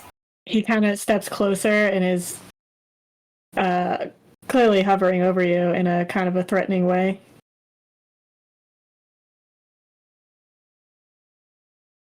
Do you want to do something, Aspen?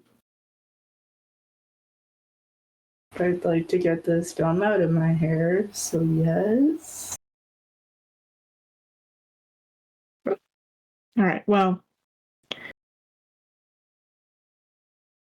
you know, actually, I think I know a good way to deal with it.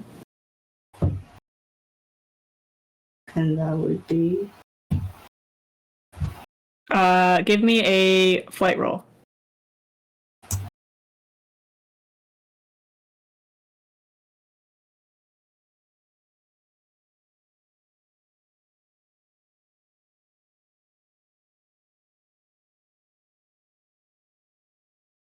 Seems like a die escaped. Yeah, it does. If I was a guess.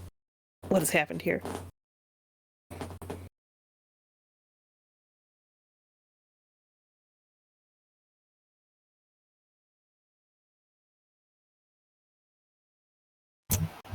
It'd be a 10. Yeah, 10. Okay. He spins you around and kind of shoves you forward, and then takes out his wand and casts something on the gum.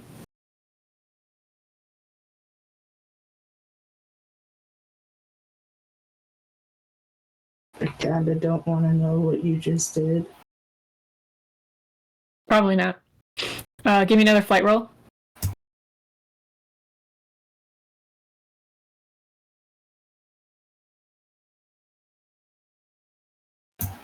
That's an 8. He shoves you, and you kind of hit the wall. And when your back hits the wall, the gum is stuck to the wall. Well, this is a sticky situation.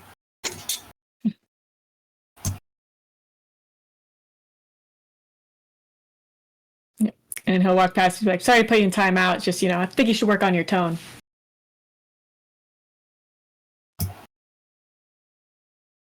How many more months till the end of the semester? 2.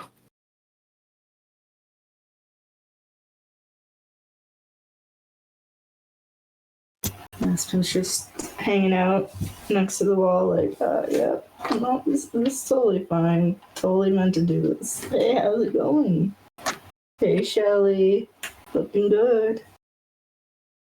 Aspen, give me a charm roll.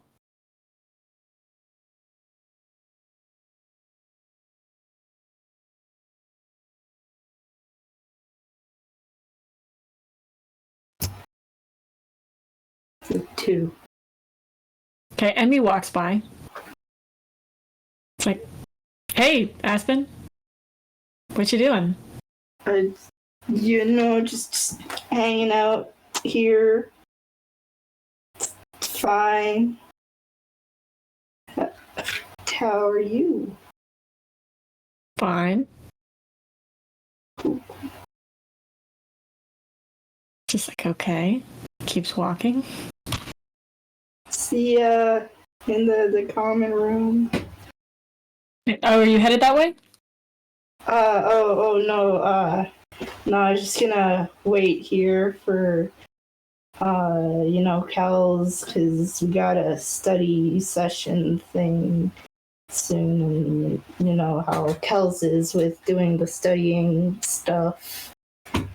She's very into, like, you gotta get those grades up, do better in the classes, and then, like, maybe Professor Har will actually give you house points, and, get positive house points, because positive house points are good. Yep. Keep it up. She'll just walk towards the common room.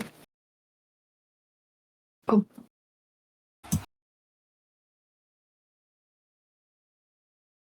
You guys who are expecting Aspen to meet you. Yeah. Yeah, what's the likelihood we're going to find this hallway to walk down? So I guess we eat lunch and then go, okay, where's Aspen? All right. Yeah, they're always back by this time. I wonder if she forgot. Yeah, I guess we can go over to the common area. Let's all go together.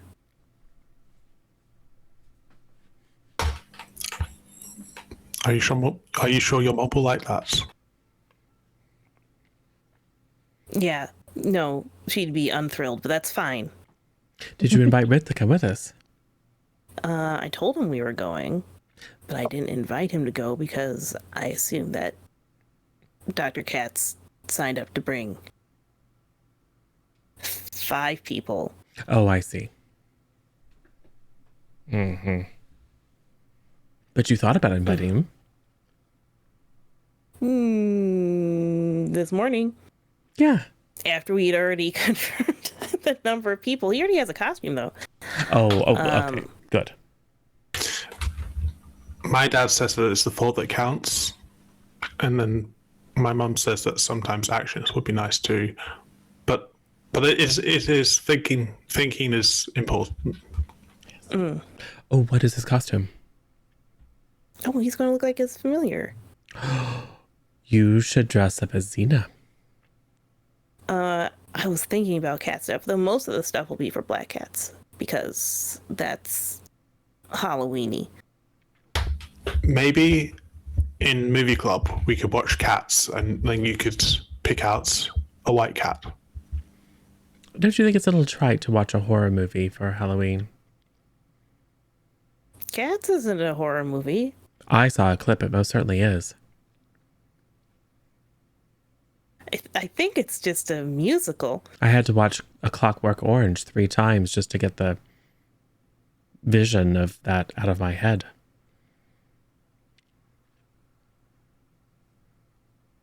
Oh, hey. Hi, Aspen. What are you doing? Guys, how's it hanging? We were kind of expecting you at the lunchroom. Oh, was that today? Oh, my bad. Yeah, so let's go. Yeah, I'd love to, but I'd just kind of sticking around here for a bit.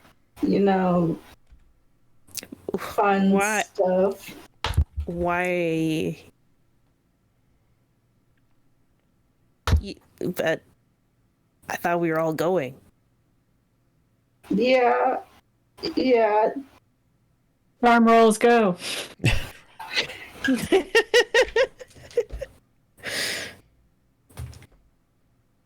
When Aspen wins the charm roll fight, she can stay on the wall all day. I got a 5. I got a 2. My D12 hates me.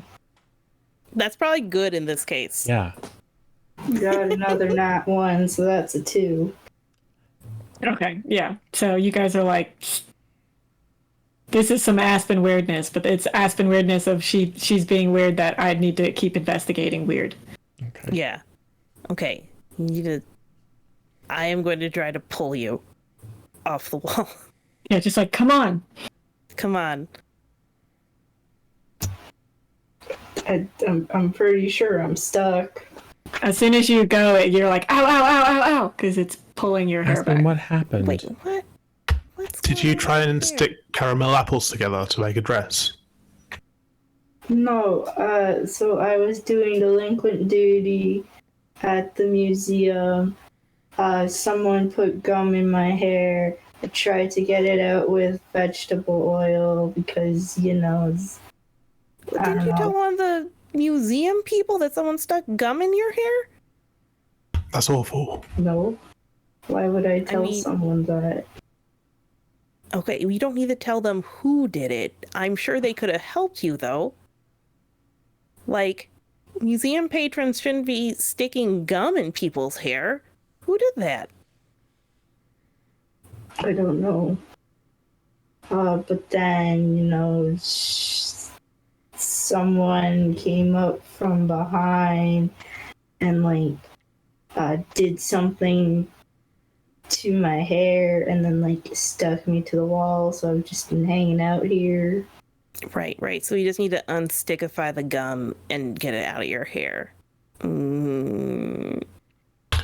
Kels, could you transfigure Aspen's hair back to normal? You changed the color of nails, right? It wouldn't be permanent and probably not recommended. And I think the problem is the gum.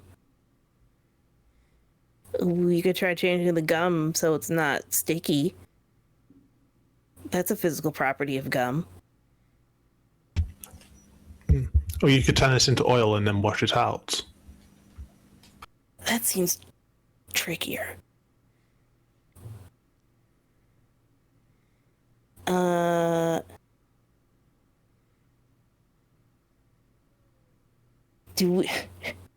Actually, have we learned any practical knowledge for removing gum from hair? Not really. Yeah, I wouldn't think so. Okay, well, you're on mute. it'll be... Especially because it's so stuck and entangled in her hair, you risk also affecting her hair. Yeah, I was thinking that if you transmuted it, it would just have, the hair inside of it would do something weird. So I'll be like, I think we should probably get a teacher or an upper, like your sister, maybe, to help out before we go. Yes. Was Dr. Katz expecting us, now or in a bit? pretty soon because you guys ate lunch already, so Yeah. she's probably expecting to leave like right now. Yeah. Do you know if Dr. Cass is magically talented? Because we know that she was. She's magical. Okay. Yeah. I'll just go get Dr. Katz because I know where she's waiting for us. Okay. And we'll just wait here with you. Yes. So Better teacher than your sister. Yeah. Maybe. she might think that Samantha did it. Oh yeah. Dr. Katz, will you help? Oh. One of our number was stuck to a wall. Oh dear. Yeah. Just take me there. What happened? Well, you know how students are here. Ah. I suspect that they know that since she can't utterly destroy them,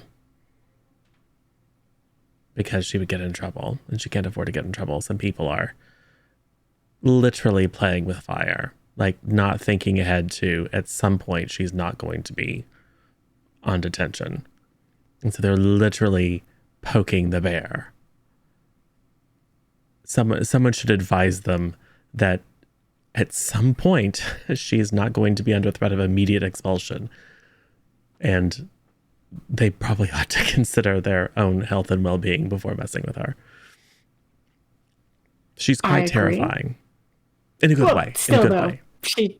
I recommend her not hurting anyone. Oh, agreed. Uh, I think she'll still get in trouble. she has demonstrated, from what I understand, fantastic restraint.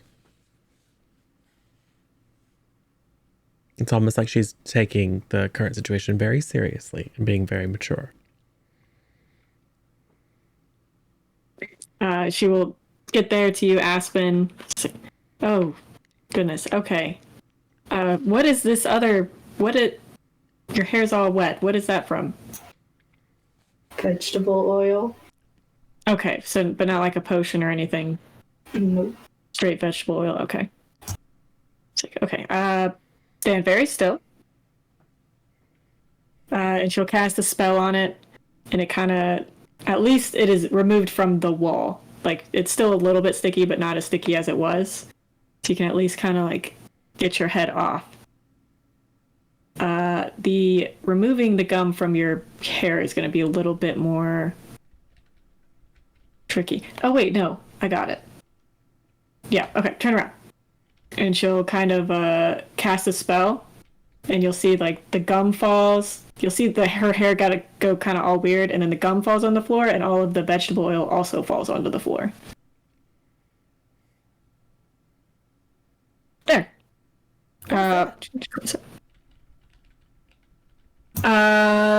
Kind of complicated, but kind of a separation charm. Neat. I like it. Thank you. Not a problem. At least I won't be as stuck up now. Good one. Okay. Are we all ready? Yes. Great. And we can end it there. Okay. We just have to think of a way to explain to her why we need blood treats. Yeah. Cool. I am SJ or SJ underscore sidekick. Kids on Brooms. I do not stream, but I'm on here quite a bit. We have 2 more episodes, I think. Tuesday? Is it Tuesday or Thursday? Yes, Tuesday. Tuesday. Next one will be Tuesday. Yeah. All right. Nisha. I am Misha, or Misha underscore less than 3 on Twitch, or at Mishawea on Twitter or Tumblr. I also joined Art Fight because Sin did. So influencing. Yeah, and I think pretty much be here on Tuesday for this, and then on Thursday it'll be the downstairs, down the upstairs. Yes. One of those directions. It's down the upstairs, and yes, it's important. I mean, we could do update downstairs, but that's a whole other situation. Yes, quite. Yeah. Sin? Hi, I'm Sin or simple__potato on Twitch, Instagram, Twitter, TikTok, YouTube, most social media sites. Also Art Fight. I stream on Twitch. Currently for the month of July, I am an art streamer. Just like chill little no mic art streams where we vibe to started music. I'll be streaming Monday, as in tomorrow, at 5 p.m. ish Eastern, 4 p.m. ish Central, and then also on Friday at those times. Yeah. Also, Aspen is holding it in so very much. The urge to say I'd like to just mop the floor with you was something I just very wanted to do but held back. So good. Yes. Twi. Hello, I'm Twi'lek, and I have been playing Gustav. This episode, we saw the uncovering of a secret room in which Serpentis have their little house, cult perhaps. And this has given me hope that I will discover the secret room where the prefects hold their parties. Phineas. Yep. Or, I mean, loosely defined parties. We'll see. Cool. Yeah, I'm Zero Daylight, and I will be here at all the times that we've talked about. So, we've got another episode of this coming up, and then on Thursday we're doing Down the Upstairs, which is loosely based on Good Society, which is the Jane Austen RPG. But we've added in, we're adopting the revenge farce sort of mood, and there will be some additional silliness and potentially murder, and popular uprising, etc. So we'll see how that goes.